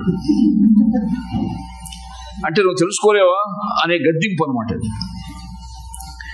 అప్పుడు చెప్పాడు, గోధి ప్రౌఢ జగన్ నిరాకరణమై గోమప్ప బోధాత్రాణం ఖడ్గము ధనువు గైకొంచునికి వారు ధరించినటువంటి దివ్యాయుధములు ధనుర్బాణములు అన్ని చూస్తూ ఉంటే మోమందంబు దప్పంబును గాధేయ రఘువంశ భూపతుల ప్రాగల్భ్యంబు సూచించడు. వీరు ఆ రఘువంశానికి చెందినటువంటి రాకుమారులను నాకు అనిపిస్తూ ఉంది అన్నాడు. సత్యం గుర్తించావు కదా? అవును, రేపు స్వయంవరానికి తీసుకొచ్చాను, నీ పనిలో నువ్వు ఉండు అన్నాడు. వాళ్ళకు మంచి విడిది ఏర్పాటు చేశాడు జనకుడు. సిద్ధాశ్రమంలో ప్రారంభమైనప్పటి నుంచి ప్రయాణము. ఆ ప్రయాణంలో ఎన్నో కథలు చెప్తున్నాడు విశ్వామిత్రుడు రామునికి. కానీ రామునికి ఏమిటంటే ఈయన కథ చెప్పాలి నాకేవు, ఈయన ఎలా బ్రహ్మర్షి అయినాడు క్షత్రియుడిగా ఉండి, అది చెప్పమంటే ఆయన చెప్పడం లేదు. తన కథ చెప్పంటే చెప్పడం లేదు. ఇంకా అన్నీ చెప్తున్నాడు ఆయన. శతానందుడు చెప్పాడు ఆయన కథ ఆయనకి. అక్కడ శతానందుడు విశ్వామిత్ర మహర్షి కథ నేను చెప్తాను వినండి అని చెప్పాడు. పూర్తిగా చెప్పాడు. ఇంతకుముందు మనం చెప్పుకున్నాం కదా, అవన్నీ చెప్పాడు. రాముడు అంతా విని, గురువుగారు మీ చరిత్ర అంతా విన్న తర్వాత నాకు ఒక సందేహం వస్తా ఉంది, అడగచ్చా అన్నాడు. అడుగునాయన. అందరితో గద్దించి మాట్లాడతా కానీ రాముడి దగ్గర గద్దించి మాట్లాడాడు. రాముడి దగ్గర వినయంగా అలాగే నాయన తండ్రి అడుగు అన్నాడు. మేనక యొక్క ఆగమనం చేత మీకు తపోభంగం జరిగి 10 సంవత్సరాలు వృధా అయిందని చెప్తున్నారు శతానందుల వారు. మీ జీవితంలో 10 సంవత్సరాలు వృధా అయిందని చెప్తున్నారు.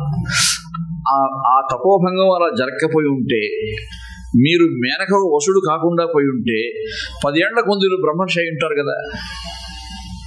అప్పుడైతే ఇంకా లోకానికి కొన్ని మంచి పనులు జరిగేవి కదా. కాబట్టి ఎందుకు మీరు అలా మేనకకు లొంగిపోయారు అని అడిగాడు. విశ్వామిత్రుడు ఏం చెప్తాడండి?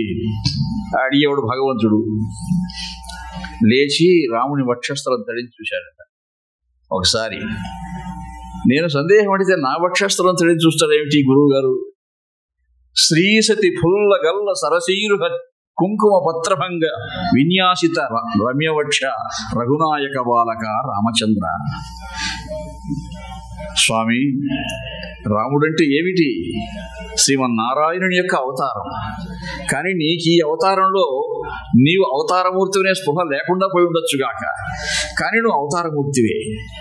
లక్ష్మీ మనోహరుడవు, లక్ష్మీ వక్షస్థరుడవు. ఎవరి వక్షస్థలంలో లక్ష్మీదేవి ఉందో అటువంటి భగవంతుడు ఎంత అమాయకంగా ఈ ప్రశ్న అడుగుతుంటే ఏం చెప్పాలి నేను? ఈ లక్ష్మీనారాయణుడు క్షీరసాగర తీరంలో మోహిని వేషం వేసి దేవతలకు అమృతం పంచిపెడుతూ ఉంటే ఆనాడు పరమశివుడు ఎందుకంటే ఆయన వెంటబడ్డాడు ఆ మోహిని వెంట. అందుకే నేను వెనక వెంటబడ్డా. కైలాసముపైని దేవుడును లాచిన భామిని సక్త అయిన లిప్సా సముదక్త అయిన పసివాడును కూడా చరించునే కదా. అంటే రాముడికి అర్థం కాదా? నేను ఒక సందేహం అడిగితే ఏం లేసి నా వక్షస్థలం తడిని చూస్తాడు, మళ్ళీ ఇంకేదో మోహినీతి అంటాడు, అవతారం అంటాడు, అక్కడ పోయి పరమశివుడు అంటాడు. పరమశివుడు వెంటబడినకి ఈయనకి ఏం సంబంధం? ఈయన శివుని బంధువు అయినా అర్థం కాలేదా రామా? నీవు రేపు శివధనుర్భంగం తప్పకుండా చేయగలవు, సీతాదేవిని నీవే వరించగలవు.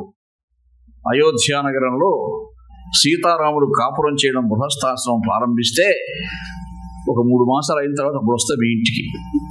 అప్పుడు నేను చెప్పకనే తెలిసిపోతుంది నీకు సమాధానం. ఎందుకు నేను వెంటబడ్డాను మేనక్కారు? ఏదో దేనికో ముడిపెడుతున్నాడు ఈయనేమిటి? సరే, ఏదో గురువు గారు చెప్తున్నారు, మనం తర్జనభర్జన చేయకూడదు కదా. నాకు అర్థం కాలేదండి, మళ్ళీ చెప్పండి. బాగా నాకు అవన్నీ అడగడు రాముడు. ఆయన్ని వదిలేయడం మంచిది. ఏదో చెప్తున్నాడు గురువు గారు, మరి మనం కూడా ఎక్కువగా అడిగేమేమో, అది ఆయన వ్యక్తిగత విషయం కదా అని ఇంకా చర్చ సారించారు. కానీ రామునికి మనస్సులో సీతాదేవిని అందరూ వర్ణిస్తున్నారు. అపార సౌందర్య సేవధి, సాక్షాత్ లక్ష్మి, క్షీరసాగరంలో అప్పుడే ఉద్భవించినటువంటి గజలక్ష్మి, అటు ఇటు గజముడు అభిషేకం చేస్తూ ఉంటే పుట్టినటువంటి అమ్మవారు లాగా ఉంటుంది అని చెప్తూ ఉంటే ఒకసారి సీతాదేవిని చూద్దామని కోరిక ఆయనకి. ఎవరు చూపించి అప్పుడేం పెళ్లి చూపులు లేవు, చూపించేవాళ్ళు ఎవరు లేరు. అమ్మవారికి కూడా మనసులో ఉంది. శ్రీరామచంద్రుడు విశ్వామిత్ర మహర్షితో కలిసి అంతఃపురానికి వచ్చాడట, రేపు స్వయంవరంలో పాల్గొనబోతున్నాడట. ఒక్కసారి ఆయన చూస్తే బాగుండు, అందగాళ్ళకి అందగాడని చెప్తున్నారు ఆయన. ఆమె కూడా ఎవరు చూపించేవాళ్ళు లేరు. వాళ్ళిద్దరూ పరస్పరం చూసుకోవడం స్వయంవర సభా మందిరంలోనే. శివధనస్సు తీసుకొచ్చి పెట్టారు అక్కడ. ఎందరో వీరులు, వందలాది వీరులు మోసుకొని పెట్టారు అక్కడ ఆ భాండాన్ని, ఆ పేటిక. మరి ఎవరు అంతకుముందే కూడా చాలా మంది రాకుమారులు ప్రయత్నించారు, ఎవరికీ శక్యం కాదని. అక్కడ చూశాడు రాముడు సీతాదేవిని. సీతాదేవిని చూస్తూ ఉంటే మరి అందరూ పొగిడినట్టే, అందాలకు అందాలు సంతరించే మహా సౌందర్యవతే, అందులో సందేహం లేదు. అందరూ విఫలమవుతూ ఉంటే రామా ఎక్కుపెట్టు ఆజ్ఞాపించాడు గురువు గారు. శ్రీ రఘురామచంద్రునకు చిత్తము జానకిపై, కరంబు విస్ఫార శరాసలస్తకముపై యుగపత్రి చిత్రమయ్యే. రాముడు సీతను చూస్తూ పోయి పట్టుకున్నాడంట ధనువు. సీతాదేవి ఇదేమిటి నన్ను చూస్తున్నాడు ఆయన? ఏకాగ్రతాబంధుర చిత్తవృత్తితో తన బల ప్రదర్శనం చేసి ఆ ధనుస్సు ఎక్కుపెడితే కదా నేను దక్కుతాను ఆయనకి. కాబట్టి ఏకాగ్రత లేకుండా నన్ను చూస్తున్నాడు కాబట్టి అది సరిగ్గా చేయలేడేమో అక్కడ అని ఆ తల్లి విలవెల్లాడుతుంది మనసులో. పైగా తదేకంగా చూస్తున్నాడు రాముడు ఆమెను. ఆమె తట్టుకోలేక శిరస్సు వంచింది. అప్రయత్నంగా పోయి ధనుస్సు పట్టుకున్నాడు. అతని దృష్టికి జానకి ఆగలేదు, అతని కృష్టికి శివధనుస్సు సాగలేదు. సీత పూజడ వెన్నుగా శిరస్సు వంచే, చెరకు గడవు నడివికి విరిగే ధనువు. అలా చేసి సిగ్గుతో తల వంచడం, ధనుస్సు విరిగిపోవడం. ఆయన ఎప్పుడు ఎత్తాడో పైకి ఎక్కి పెట్టినాడో ఎవడో అర్థం కాలే ఎవడికి. అది విరిగిపోయింది, పెద్ద శబ్దం వచ్చింది. దోర్దండాంచిత చంద్రశేఖర ధనుష్టంకార భంగోద్యత ష్టంకార ధ్వనిరార్యబాలచరిత ప్రస్తావన డిండిమహ ద్రాక్పర్యస్త కపాల చుంబిత మద బ్రహ్మాండ భండోదర భ్రామ్యత్ పండిత చండిమా కథమహో నాద్యాపి విశ్రామ్యతి. పెద్ద శబ్దం వచ్చేసింది, బ్రహ్మాండ భాండాలు బ్రద్దలయ్యేంత శబ్దం వస్తూ ఉంది. నా అద్య అపి విశ్రామ్యతి, ఈ రోజు కూడా ఈ క్షణానికి కూడా ఆ శబ్దం ఆగలేదు, మోగుతూనే ఉంది. దైవీ సంస్కార సంపన్నమైనటువంటి మహర్షులకు మధురాది మధురంగా వినిపిస్తూ ఉంటుంది, దుర్మార్గులకు భయంకరంగా వినిపిస్తూ ఉంటుంది. ఈ క్షణానికి కూడా మోగుతూనే ఉందని మహాకవులు వర్ణించారు. వాల్మీకి దగ్గర నుంచి మహాకవులంతా అలాగే వర్ణించారు.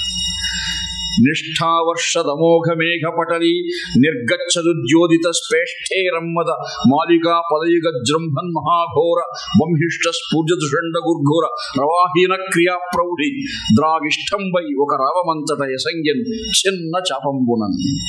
రెండుగా విరిగినటువంటి ఆ శబ్దము, విరిగిన సమయంలో వచ్చిన శబ్దము భయంకరంగా ఒక వన్య వరాహం గర్జించినట్టుగా, అనేక ఏనుగులు సమాహారభూతంగా ఘీంకరించినట్టుగా ఇంకా ఎంతో భయంకరంగా వినిపించిందట. అందులో ఈ సృష్టిలో ఎన్ని లోకాలున్నాయో ఒక్కొక్క లోకంలో ఒక్కొక్క విధంగా వినిపిస్తూనే ఉంది ఆ శబ్దం. హేరంబోన్నత సూర్పకర్ణ వివృత హరింకారియై షణ్ముఖ స్ఫార ద్వాదశ నేత్రగోళ వివృత ప్రాకారమై శైలకన్యా రాజన్ నవహాల మండల విహుగ్న క్రీడమై ఆశ్చల గిరుగ్ర ప్రమదంబుగా ధను మ్రోగెన్ శైవలోకంబులన్. కైలాసంలో గణపతి చెవులు పెద్దవి కదా, ఏనుగు తల కదా అయింది, చెవులు పెద్దవి. ఒకసారి నిక్కబొడుచుకున్నాయట, ఎక్కడిది శబ్దం అని. గౌరీదేవి కనుబొమ్మలు చిట్లించిందట, ఎక్కడిది శబ్దం, ఎలా వినిపిస్తూ ఉంది అని. స్వర్గలోకంలో దేవేంద్రుని సభ జరుగుతూ ఉంది, దేవకాంతలు నాట్యం చేస్తున్నారు, అప్రయత్నంగా రాముని బలపరాక్రమాన్ని కీర్తిస్తున్నారు వాళ్ళకి తెలియకనే రసావేశంలో. నృత్యన్ మంజుల తారహార కవరి నిష్యంది ముక్తాఫల ప్రత్యగ్ర ప్రసవస్త్ర సంకలన దివ్యత్కందరాభేద సాహిత్య ప్రౌఢ నవాప్సరో నటన సాహిత్య ప్రశస్తాచ దృగ్గీత్యాకార మనోజ్ఞమై ధను రోగెను స్వర్గలోకంబులను. స్వర్గంలో అలా వినిపిస్తూ ఉంది. దర్ప స్వీకృత హాస్ర విశ్లధన రుందృష్ట వాగ్ధోరణి సర్పద్వీర చమూపద శ్లధనమై సంసత్కటి వాటికా కోర్పాస ప్రకటోగ్ర సాధ్వస వధూ గురిణ్యభద్రాధ్వమై దర్పాడంబరమై ధనుస్సు మరసన్ దైతేయ లోకంబులను. రాక్షసులు ఎక్కడెక్కడున్నారో ఆ రాక్షసులు ఉన్న చోట్లో ఉండలేక ఆ స్థలం నుంచి పతనమై కింద పడ్డారట, ఆ ధ్వని విని తట్టుకోలేక. ఎందరో సామంతరాజులు, దేశాన్ని పరిపాలించే రాజులు, వాళ్ళంతా కూడా అందరూ విన్నారు ఆ శబ్దాన్ని. అన్ని దేశాలకు వ్యాపించింది. ఇంకా అన్ని లోకాలకే వ్యాపించినప్పుడు దేశాలకు వ్యాపించడం ఆశ్చర్యమా? స్ఫీతాష్టాపద విద్యుజ్వల పయ పీయూష ధారాధుని నీసాస్వాద్య తర ప్రగల్భ వచన స్నిగ్ధానంభోజ సంధ్యా తీర్థంకర మగధోల్బణము నానా మేదిని రాక్షసమా గీతి స్వాదు మనోజ్ఞమై ధను మ్రోగెన్ రాజలోకంబులను. మహారాజులు వాళ్ళ ఆస్థానంలో కురువుకోటంలో ఉంటే వందిమాగదులు వాళ్ళని కీర్తించాలి కానీ రాముడిని కీర్తిస్తున్నారు అప్రయత్నంగా. అంత ప్రభావితం చేసింది ఆ శబ్దము, అన్ని లోకాలని, అన్ని దేశాలని, సమస్త సృష్టిని ప్రభావితం చేసింది. సీతాదేవి మధుకమాల స్వయంగా అలంకరించి రాముని వరించింది. మహర్షులు ఆశీర్వదించారు. సీతా స్వయంవరం దిగ్విజయంగా పూర్తయింది. జనక మహారాజు గారు ఆనందించారు. ఈ శివధనుస్సును ఎక్కుపెట్టే వీరుడు దొరుకుతాడో దొరకడో అని తపిస్తున్నటువంటి తనకు నిన్న మహర్షితో చూసినప్పుడే కొంత ఊరట లభించింది. ఎందుకంటే రాముడు ఆజానుబాహుడు, అరవింద దళాయతాక్షుడు, కౌస్తుభాలంకారుడు, గోధిప్రౌఢ జగన్ నిరాకరణమౌ గోమప్ప గోధాత్రాణము ఖడ్గము ఆయన ఆయుధాలు ధరించిన తిరుతిరును చూచినప్పుడే జనకుడు పరవశించాడట. ఈ రాచబిడ్డ తప్పకుండా రేపు ఈ శివధనుస్సు ఎక్కుపెట్టగలడు అని. ఆయనకు ఆ జ్ఞానచక్షువు కూడా ఉంది కదా. అలాగే జరిగింది. ఇప్పుడు మహర్షులు ఆశీర్వదించారు. ఇక సీతాదేవి సీతారాముల కళ్యాణానికి ఏర్పాటు, నగరాన్ని అలంకరించడం, ఈ ఏర్పాట్లన్నీ చేసుకుంటూ విశ్వామిత్ర మహర్షి అందరూ అక్కడ ఉన్నారు. దశరథ మహారాజు గారికి కబురు పంపించారు. దశరథ మహారాజు గారి రాజబంధువులకు ఆహ్వానం పంపించారు. దశరథ మహారాజు గారు ఆ వార్త విని చాలా ఆనందించాడు.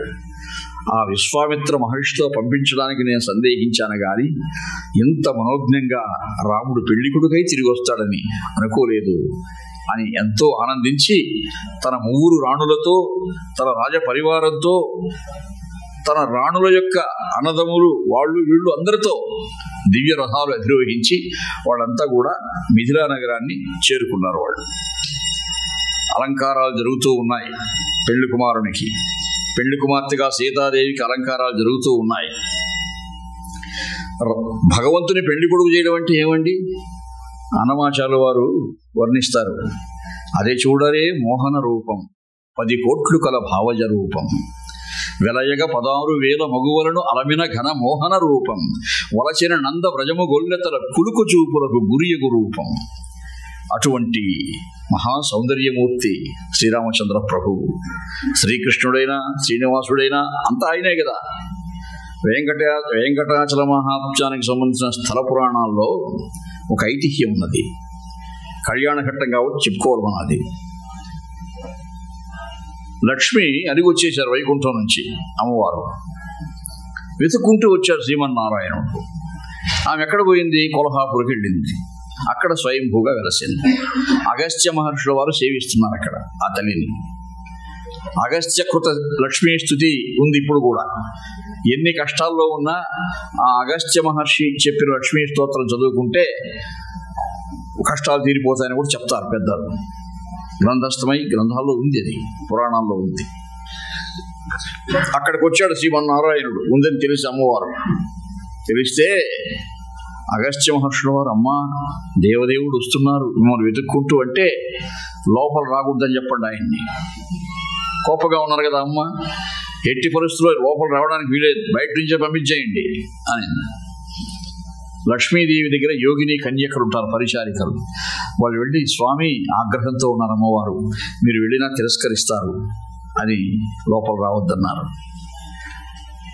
బయట నుంచి శూన్యంలోకి చూస్తున్నట్టు శ్రీమన్నారాయణుడు. ఎలా ప్రసన్న అవుతుంది లక్ష్మి అని. అంబరవాణి ఆకాశంలో నుంచి సరస్వతీదేవి చెప్పిందట, శ్రీమన్నారాయణ సుఖమహర్షి ఆశ్రమం ఉన్నది స్వర్ణముఖి తీరంలో. అక్కడికి వెళ్ళి పద్మ సరోవరం ఉంది పక్కన. ఆ పద్మ సరోవర తీరంలో 12 ఏళ్ళు మీరు తపస్సు చేయండి. తపస్సు చేస్తే అమ్మవారు మీకు ప్రసన్నం అవుతారు చెప్పింది. అక్కడి నుంచి వచ్చేశారు స్వామి. తిరుసుకనూరు, అదే కాలక్రమంలో తిరుచానూరు అయిందండి. తిరుచానూరు ఉంది కదా అక్కడ. అది ముందు ప్రాచీన కాలంలో పురాణాల్లో గ్రంథాలు దాని పేరు తిరుసుకనూరు. సుఖమహర్షుల వారు సరస్వతి నది తీరంలో ఉండే ఆశ్రమాన్ని వదిలిపెట్టి కృష్ణావతారం పూర్తయిన తర్వాత ఇక్కడికి వస్తాడు ఆయన. ఇక్కడ ఆశ్రమంలో కొంతకాలం ఉన్నాడు. అప్పుడే శ్రీనివాసుడు అక్కడ తపస్సు చేశాడు. 12 ఏళ్ళు తపస్సు చేస్తే అమ్మవారు అక్కడ ప్రసన్నమైనారు ఆయనకి. తతస్త్రయోదశే వర్షే కార్తికే శుక్లపక్షకే పంచమ్యాం శుక్రవారే చ. ఆ వర్ణన అద్భుతంగా. ఒక బంగారు తామరలో నుంచి ఉద్భవించిన తల్లి లక్ష్మి. అలర్మేల్ మంగ, అలర్ అంటే పద్మము, మేల్ అంటే పద్మము నుండి, మంగ అంటే లక్ష్మి.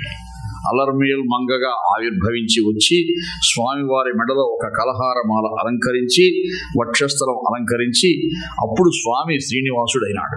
శ్రీకి నివాసమైన వక్షస్థలంతో ప్రకాశించాడు. అక్కడ అమ్మవారు వ్యూహలక్ష్మిగా వక్షస్థలం అలంకరించినా మళ్ళీ స్వయంభూగా వెళ్ళిపోయారు కొల్హాపూర్కి. తర్వాత తిరుమలకి వెళ్ళి ఒకడు మాలిక అమ్మవారు వచ్చారు సేవ చేయడానికి, పరిచారికగా సేవ చేస్తూ ఉంది. అప్పుడు ఒక ఏనుగును తరుముకుంటూ వెళ్ళి నారాయణవనం, తిరుపతికి సమీపంలో ఉన్నటువంటి ఒక ఇప్పుడు చిన్న ఊరది, అక్కడ ఆకాశరాజు పరిపాలన చేస్తున్నాడు. ఆ ఆకాశరాజు కుమార్తె పద్మావతి, ఆమె ఉద్యానవనంలో విహరిస్తూ ఉంటుంది అక్కడ. ఈయన ఉద్యానవనంలో పోతాడు శ్రీనివాసుడు. గుర్రం అశ్వారూఢుడై వెళ్తే అక్కడికి పురుషుడు రాకూడదు కదా, ఇక్కడికి ఎవరో యువకుడు ఆయన వచ్చాడు, ఆయన వెళ్ళిపోమని చెప్పండి తొందరగా, తెలియదేమో ఆయనకి అని చెప్పింది పద్మావతి చిలికెత్తెలకి. వాళ్ళు వెళ్ళిపోమని చెప్పడానికి వస్తూ ఉండగా చూడటానికి మాత్రం బాగా అందంగా ఉన్నాడైతే యువకుడు, ఎవరో కనుక్కోండి పోని అని చెప్పిందట. మళ్ళీ అప్పుడు శ్రీనివాసుడు దగ్గరికి వెళ్ళి, వాళ్ళకి చెప్పడం ఎందుకు, నీకే చెప్తున్నాను విను. నా పేరు శ్రీకృష్ణుడు, మా తల్లిదండ్రులు దేవకి వసుదేవులు, మా అన్నగారు బలరాముడు, మా చెల్లెలు సుభద్ర, పాండవులు మా బంధువులు, సుభద్ర మా చెల్లెలు అంటే ఈయన కృష్ణుడని చెప్పాడు. వీడు పిచ్చివాడుగా ఉన్నాడు, ఎప్పుడో అయిపోయింది కదా కృష్ణావతారం, ఇంకా వచ్చి ఇప్పుడు నేను కృష్ణుడని వాగుతున్నాడు ఈయన, పిచ్చివాడేవో పంపించేయండి అని చెప్పింది. పంపించని చెప్తే, నువ్వు ఇంటికి వెళ్ళు, స్నానం చేసుకొని భోజనం చేసుకొని శయన సేవకు ఉపక్రమించినప్పుడు బాగా ఆలోచించుకో, నేను చెప్పింది నిజము అనేసి ఆయన గుర్రం ఎక్కి వెళ్ళిపోయాడు. వెళ్ళిపోతే ఆ రాత్రంతా ఈమెకి స్వప్నం, తాను సత్యభామైనట్టు ఆయన కృష్ణుడైనట్టు. ఇన్నెన్నో అనుభూతులు, దృశ్యాలు మనసులో ఆ తన్మయావస్థ అనుభవిస్తూ ఉంది ఆ తల్లి. ఆశ్చర్యం వేసింది ఉదయానికి. ఆయన చెప్పాడే ఇలాగా. మళ్ళీ ఉదయం లేచి ఆ ఉద్యానవనంలో ఆయన తిరిగిన ప్రదేశానికి చూసి, ఆయన అడుగులు ముద్రలు ఉన్నాయి అక్కడ. అలాగే చంపక పుష్పరేణు జాలంబుల యందు సర్వ శుభలక్షణ రేఖన పోల్చుచున్న పీతాంబరు పదపంకజములు. ఆ ధూళిలో శ్రీనివాసుడు అడుగుపెట్టిన చోటంతా కూడా పద్మము, శంఖము, చక్రము ఈ లక్షణాలనే ఉన్నాయట. మరి ఈ లక్షణాలు ఉన్నది విష్ణుదేవునికే కదా, ఆయన చెప్పి నిజమేనేమో. మరి కృష్ణుడు అంటాడే అర్థం కావడం లేదే. అలా అమ్మవారు వరించారు. ఇంకా తరువాత సుఖమహర్షి వారు ప్రవేశించడం, బహుళమానికి ప్రవేశించడం, తరువాత లగ్నం నిశ్చయించారు.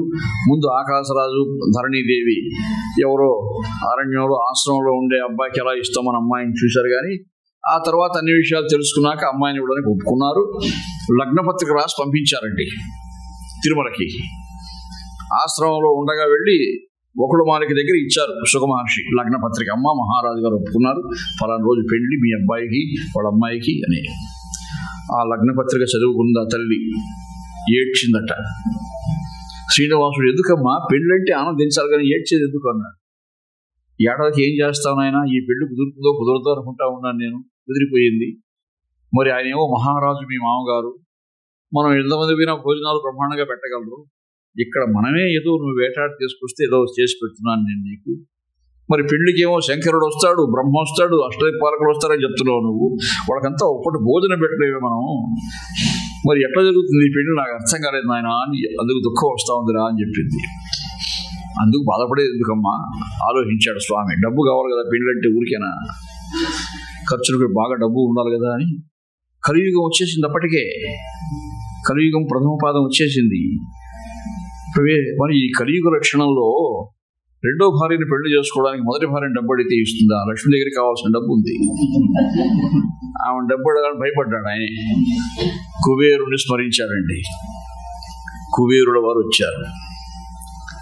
కుబేరుడు వచ్చి, ఇదేమిటి ఒక దిక్పాలకుడు నేను, అఖిలాండ కోటి బ్రహ్మాండ నాయకుడు, ఆ దేవదేవుడు, సమస్త బ్రహ్మాండ భాండాలను ఆయనే పరిపాలన చేస్తున్నాడు, లీలామానుష విగ్రహుడు, ఇలా ఏదో నిరాడంబరంగా ప్రస్తుతానికి ఒక ఆశ్రమంలో ఉండొచ్చు కానీ ఆయన ఆజ్ఞ చేత మనం వర్తించేవాళ్ళం కదా. వచ్చి స్వామి ఆజ్ఞ అని పాదాలకు పూజ చేశాడు. నీతో పనిపడిందయ్యా, నాకు డబ్బు కావాలి, పెళ్లి కుదిరింది, హామీ పత్రం రాసిస్తాను నీకు, నాకు డబ్బు ఇవ్వాలి నువ్వు అన్నాడు. అయ్యో హామీ పత్రం ఏమిటి స్వామి, ఎంత డబ్బు కావాలి చెప్పండి మీకు. ఒక వంక వరాహముద్ర కలిగి, మరొక వంక శ్రీరామముద్ర కలిగి, ఒక్కొక్క బంగారు నాణ్యం ఎంత బరువు ఉండాలో చెప్పాడు. అటువంటి బంగారు నాణ్యములు 14 లక్షలు కావాలి. అక్కడే కురిపించాడు కనక వర్షాన్ని. ఒకడు మార్కెట్ పిలిచి, చూసుకో అమ్మా, మనకు కావాల్సిన డబ్బు ఉంది, రాజుగారి కంటే ఎక్కువ మన దగ్గర ఇప్పుడు. తల్లి ఆనందించింది. మంచిదే, హామీ పత్రం రాశారు, సంతకం పెట్టి, సాక్షులు సంతకాలు పెట్టి ఇచ్చాడు ఆయనకి. కుబేరుని ఆనందానికి అంతులేదటారు. సాక్షాత్తు అఖిలాండ కోటి బ్రహ్మాండ నాయకుడికే అప్పించాను నేను, ఆయన అనుకుంటే ఎంత, లక్ష్మీ వక్షస్థలుడికే నేను అప్పించానండి, నా గొప్పతనం ఇది అని. ఎవరైనా గృహస్థుడు గొప్ప కార్యం చేస్తే ముందు ఎవరు చెప్తాడు, పోయి అమ్మగారు చెప్తాడు ఇంట్లో, చూడు నా గొప్పతనం ఇది అని చెప్పుకోవాలి. ఎవరికైనా ఆ చాపల్యం ఉంటుంది. ఇంటికి పోయి అమ్మగారికి చూపించాడు. హామీ పత్రం చూసి మాట్లాడు, నా గొప్పతనం ఏమనుకున్నావు నువ్వు? కేవలం దిక్పాలకుణ్ణి కాదు, దేవదేవునికి అర్పించినటువంటి వాడిని చూడు అన్నాడు. ఆ తల్లి చదువుకున్నది. నీకు అసలు బుర్రుందా అని అడిగిందట. ఎందుకు అట్లా అడుగుతున్నావంటే, కలియుగాంత వరకు వడ్డీ ఇస్తానని రాశాడు ఇందులో ఆయన. అసలు సంగతి చెప్పలేదు. నువ్వు ఏ పారవశ్యంలో వచ్చేసావు ఇక్కడికి? ఆయన డబ్బు అడిగేసరికి పరవశించిపోయినావా? చూడు ఏం రాస్తున్నాడు ఇందులో ఉంది, కలియుగాంతం వరకు నీకు దీనికి వడ్డీ నేను ఇస్తానని ఉంది. అసలు సంగతి ఎప్పుడు ఇస్తాడో లేదు. ఏమయ్యా, ఆయన అంత దేవదేవుడైతే మాత్రం డబ్బు ఇవ్వకుండా అప్పెగర కొడతాడా? కేవలం వడ్డీలే ఇస్తాడా? అట్లా వడ్డీ కాసులు వాడైనాడు ఆయన. సరే, పెళ్లికి మన ఇద్దరిని పిలిచాడు రమ్మని, అక్కడ అడుగుదాంలే అంటాడు. తప్పించుకుంటాడు. పాపం అడ్డంగా దొరికిపోయినాడు ఆయన అమ్మవారి దగ్గర. సరే, మీరు అడగకపోయినా నేను అడుగుతాను. దేవదేవుడైతే నాకెందుకండి, మనకి ఇవ్వాల్సిన డబ్బు మనకి ఇవ్వాలి కదా, అసలు కూడా రాయా స్వామి అడుగుతాను నేను. అలాగేలే, నేనే అడుగుతానులే, నువ్వెందుకు. ఇద్దరు వివాహానికి వెళ్ళారు.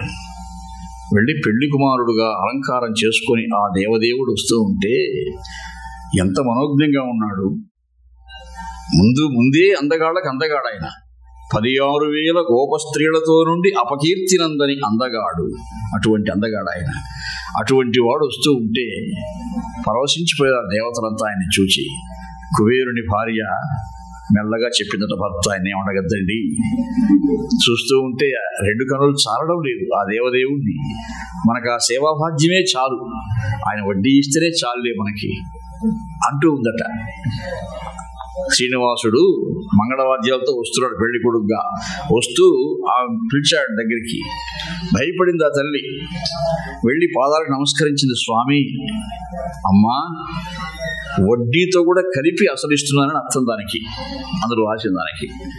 కేవలం వడ్డీ అని కాదు, భవిష్యత్తులో నా భక్తులు నాకు ఇప్పుడు మీరు లక్షల్లో నాకు అప్పించారు, నాకు వచ్చే ఆదాయం కోట్లలో వస్తుంది, ఆ కోట్లన్నీ మీకే వడ్డీగా ఇస్తాను, అదే అసలు వడ్డీ అంతా కలిపి.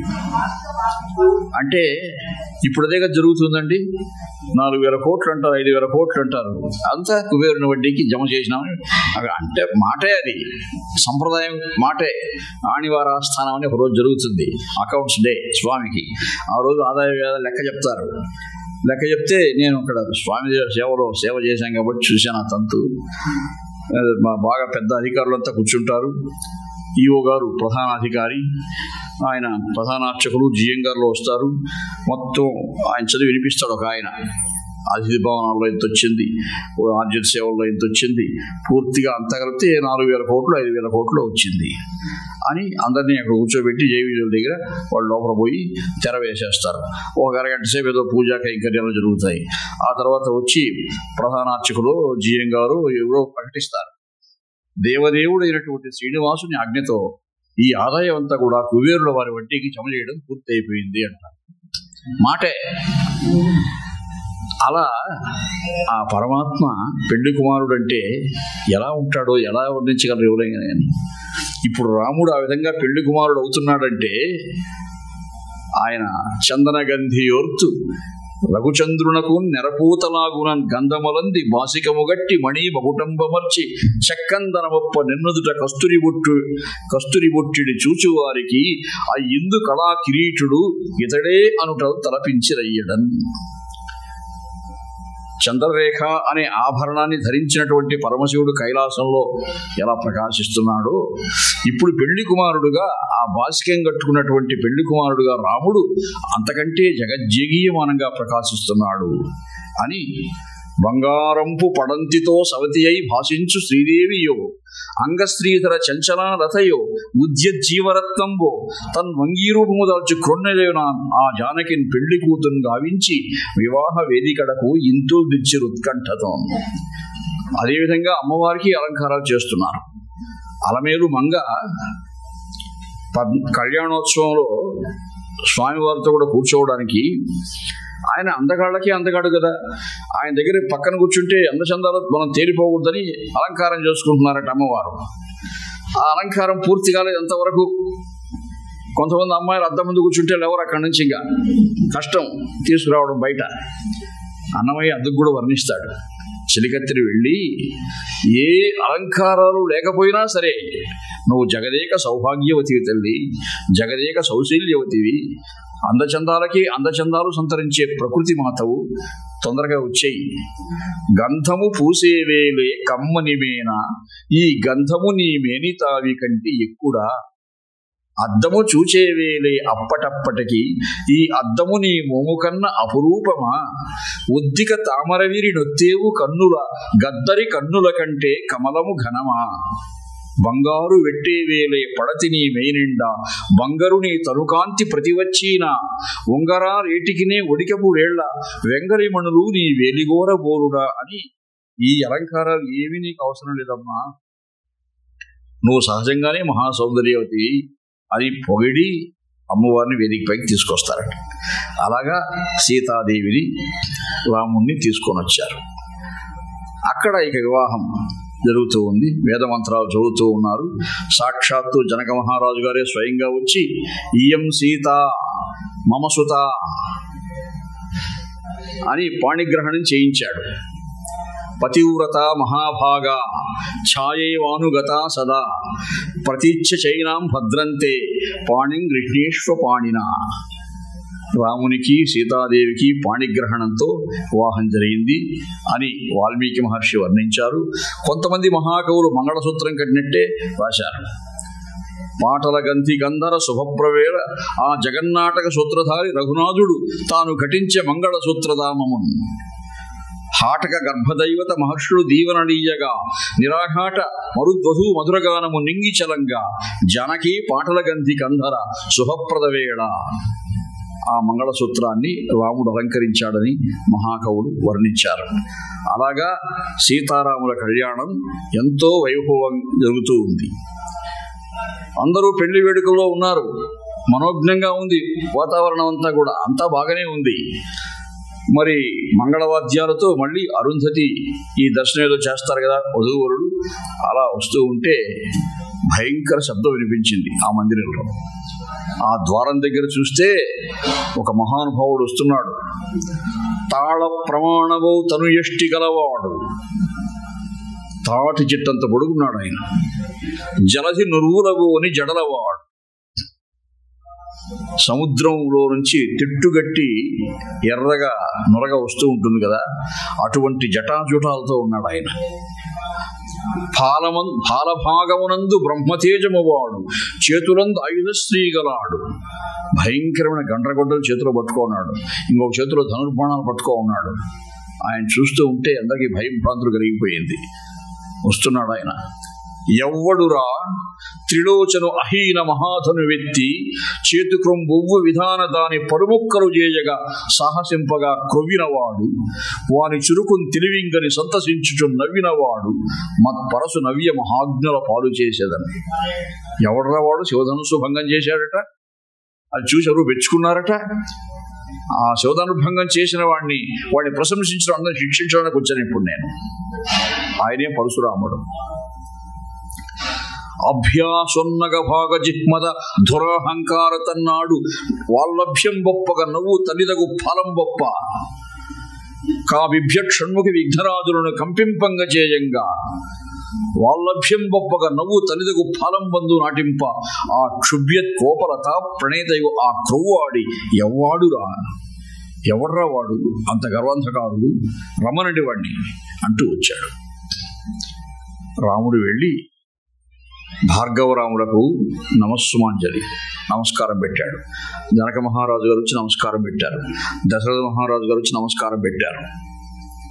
రాముణ్ణి చూచి, నువ్వే నా ధనుర్భంగం చేసింది? అవును స్వామి, స్వయంవర నియమంగా పెట్టారు, ఆ స్వయంవర నియమం ప్రకారం నేను ధనుర్భంగం చేశాను. మరి ఎలా ఎక్కువ పెట్టావు ఆ ధనుస్సు అన్నాడు. నాకు గుర్తులేదు, ఎత్తుకున్నా విరిగిపోయింది అన్నాడు. ఓ, అంత బలం ఉందా నీకు? అంత నిర్లక్ష్యంగా సమాధానం చెప్తావా మాకు? నిజంగా నీకంత బలం ఉంటే ఈ ధనుసు ధరించి చూద్దాం అని తన చేతిలో ఉండే వైష్ణవ ధనుసు అందించాడు. ఒక చివర తాను పట్టుకున్నాడు, ఒక చివర రాముడు పట్టుకున్నాడు. శంఖ స్వచ్ఛముగా సుదర్శన మహాచండాంసు సంఘర్షిగా, ప్రేంఖాగారుడ పక్షపుచ్చ నిబిడ శ్రీకాంతిగా, ధను పుంఖంబుంబలి తేజముండు వెరడెన్ మున్నంచి వెన్నంచి అయి. పరశురాముడు ఎక్కడ సృజించి ఉన్నాడో అక్కడ నుంచి ఒక ధవళమైనటువంటి తెల్లని కాంతి ఆ ధనుస్సు ద్వారా అలా ప్రసరింపబడి వెళ్ళి రాముని హస్తము ద్వారా శరీరంలో ప్రవేశించింది. రాముడు ఇంకా దేదీప్యమాన దివ్యమంగళ విగ్రహుడైనాడు. అప్పటికే ఆయన పెళ్లి కుమారుడు, అంటే పరశురాముని తేజస్సు అంతా కూడా ఆయన సంగ్రహించేశాడు. విష్ణు తేజస్సు పూర్తిగా సంక్రమింపజేసుకున్నాడు. ఇప్పుడు ఆయన కూడా సంపూర్ణావతారుడు. కృష్ణుడు మాతృగర్భంలో, జైలులో, కారాగారంలో పుట్టినప్పటి నుంచి సంపూర్ణావతారుడు. రాముడు విష్ణోరర్థం మహాభాగం. కౌసల్యాదేవి గర్భం నుంచి జన్మించినప్పుడు విష్ణుదేవుని అర్ధాంశ, ఇప్పుడు పూర్ణాంశ. ఆ తేజస్సుతో సంగ్రహించేసరికి పరశురాముని మనస్సులో ఆందోళన బయలుదేరి తన శక్తి అంతా ఉడిగిపోయింది. చూస్తూనే, రామా, నీవు అవతారమూర్తివి, కారణ జన్ముడవే. నేను ఏదో అనుకోని వచ్చాను, ఏదో అయిపోయింది ఇక్కడ అని రాముని సంకీర్తనం చేసి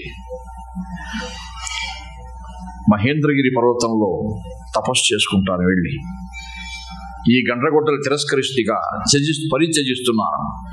ఇక హింస జోలికి వెళ్ళను. కేవలం తపోమూర్తిని, తపో వ్యాసంగంతోనే నా యొక్క శేష జీవితాన్ని నేను చూసుకుంటానని చెప్పి వెళ్ళి మహేంద్రగిరి పర్వతానికి బయలుదేరాడు ఆయన. దశరథ మహారాజు గారు, నాయన, కళ్యాణ ఘడియలో గండంబు గడచి వచ్చితివి. పరశురాముని కూడా నువ్వు జయించగలిగినావంటే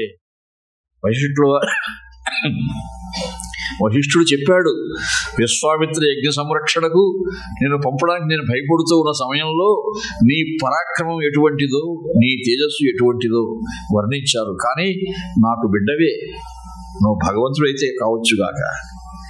రాముడు అందరినీ కరుణామయ దృష్టితో చూచి, రామునికి ఎక్కువ ప్రశంసలు ఇష్టం ఉండదు. ఆయన ఎవరు భగవంతుని పొగడుతూ ఉంటే పెద్దగా వినడు ఆయన.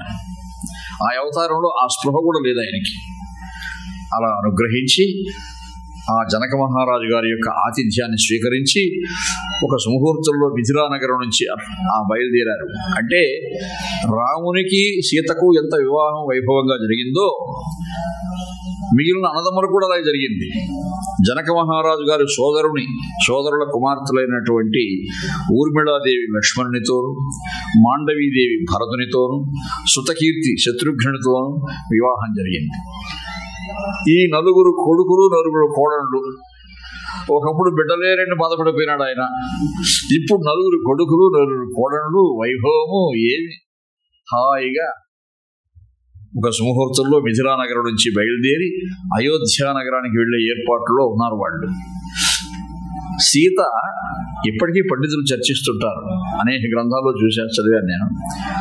ముందు సీత రాముడితో మాట్లాడుంటుందా, రాముడు సీతతో మాట్లాడుంటాడా?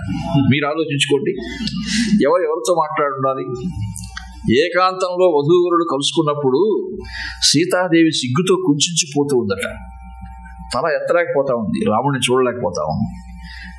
అటువంటిప్పుడు రాముడే సీతకు మనతో బాగా చొరవ కలిగించాలి, చనువు కలిగించాలి, మరి ఎక్కువ సిగ్గుపడిపోతా ఉందని సీతాదేవి పక్కన పోయి తాను కూర్చొని, సీత, ఈ మిథిలా నగరంలో అడుగుపెట్టినప్పటి నుంచి నా మనసులో ఒక సందేహం వస్తూ ఉంది, ఆ సందేహం నిన్ను అడగాలనుకున్నాను అన్నాడట.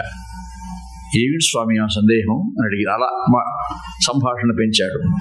ఏమిటి స్వామి ఆ సందేహం అని అడిగిన అమ్మవారు, ఏమీ లేదు, ఈ మిథిలా నగరంలో నాగలు దున్నుతూ ఉంటే అమ్మాయిలు దొరుకుతారట, ఎంత ఆశ్చర్యం ఇది, దీనికి ఏమైనా కారణం ఉందా, ఏమిటి నేపథ్యం అడుగుతాడు. సీతాదేవి, నాకు కూడా అలాంటి ఒక సందేహం ఉంది స్వామి, అయోధ్య నగరంలో తల్లులు పాయసం తాగితే మంచి మగబిడ్డలు పుడతారట, అలాగే నాకు కూడా కాస్త పాయసం తెచ్చి పెట్టకూడదా అని అడిగిందంట. రాముడు వదిలిపోయాడట. అమ్మో, చాలా సమయస్ఫూర్తి ఉంది సీతకు, సీతాదేవితో మాట్లాడడం జాగ్రత్తగా మాట్లాడాలి, ఏదో సిగ్గుపడుతూ ఉంది కదా అని అనుకుంటాం, కానీ ఆమె ఇచ్చే సమాధానం వెంటనే సమయస్ఫూర్తి. చూసారా ఆ చమత్కారం? రాముడు ఎంత చమత్కారంగా బంతి తగిలిందో అమ్మవారికి, అంతకంటే వేగంగా వాయించింది ఆ తల్లి. అలాగా అయోధ్య నగరం పోయినాక చెప్తాను అన్నా అంట. ఇంకా మిథిలా నగరంలోనే కదా ఉన్నారు వాళ్ళు. కాబట్టి భగవంతుడు, దేవదేవుడు, ఆ సీతారాముడు, ఆది దంపతులు, లక్ష్మీనారాయణుడు అలా ఆనందంగా ఉండనివ్వండి, విందులు హాయిగా ఆరగించనివ్వండి. రేపు మళ్ళీ మనం మిగిలిన భాగానికి ప్రవేశిస్తాము. ఈరోజు కళ్యాణ ఘట్టాన్ని ఏదో కతిపయాక్షర పరిగ్రహజనిత నైసర్గిక చాపల్యంతో నేను చెప్పానండి. రేఖామాత్రంగా చెప్పగలిగాను తప్ప నేను సమగ్రంగా చెప్పినటువంటి అంశం కాదు ఇది. మనకున్న అంశంలో అప్పుడెప్పుడో సుఖమహర్షుల వారు పరీక్షణ్ మహారాజు గారికి భాగవతం చెప్పాడంటే 7 రోజులు అరౌండ్ ది క్లాక్ చెప్పాడు ఆయన, 24/7. ఇప్పుడు మనకు అట్లా కుదరదు కదా. సాయంత్రం పూట మనకు అన్ని పనులు పూర్తయిన తర్వాత ఏదో సమయం ఉంటే 1-2 గంటలు కూర్చొని చెప్పుకుంటున్నాం. కాబట్టి రామాయణాన్ని కొన్ని గంటలో చెప్పుకోలేము. అయితే ఎంత వీలైతే అంత చెప్పుకునే ప్రయత్నం చేస్తాం. ఆ దేవదేవుని యొక్క స్మరణ, అనుభూతి, రసానుభూతి అది మనకు ఒక అక్షయ ఆనందదాయకమైనటువంటి ఆనందాన్ని ఇస్తుంది అనడంలో సందేహం లేదు. రామానుగ్రహం అందరికీ కలగాలని నేను ప్రార్థిస్తూ ఉన్నాను. ఈరోజు మనకు సింగపూర్ నుంచి వచ్చారు అతిథి రత్నకుమార్ గారు. ఆయన సింగపూర్లో గొప్ప సంస్థను స్థాపించి ఒక సాంస్కృతిక సంస్థ శ్రీ కళా సారథి, ఆ సంస్థ ద్వారా నేను కూడా కొన్ని కార్యక్రమాలు మరి అంతర్జాలంలో చేయడం జరిగింది. మంచి రసజ్ఞులు, మంచి దైవభక్తి సంపన్నులు అటువంటి వారు కూడా ఈరోజు మన కార్యక్రమానికి రావడం నాకు ఎంతో ఆనందం కలిగిస్తూ ఉంది. మళ్ళీ పెద్దలందరికీ కూడా నా యొక్క పునః ప్రణామాంజలు సమర్పిస్తూ ప్రస్తుతం సెలవు తీసుకుంటున్నాను.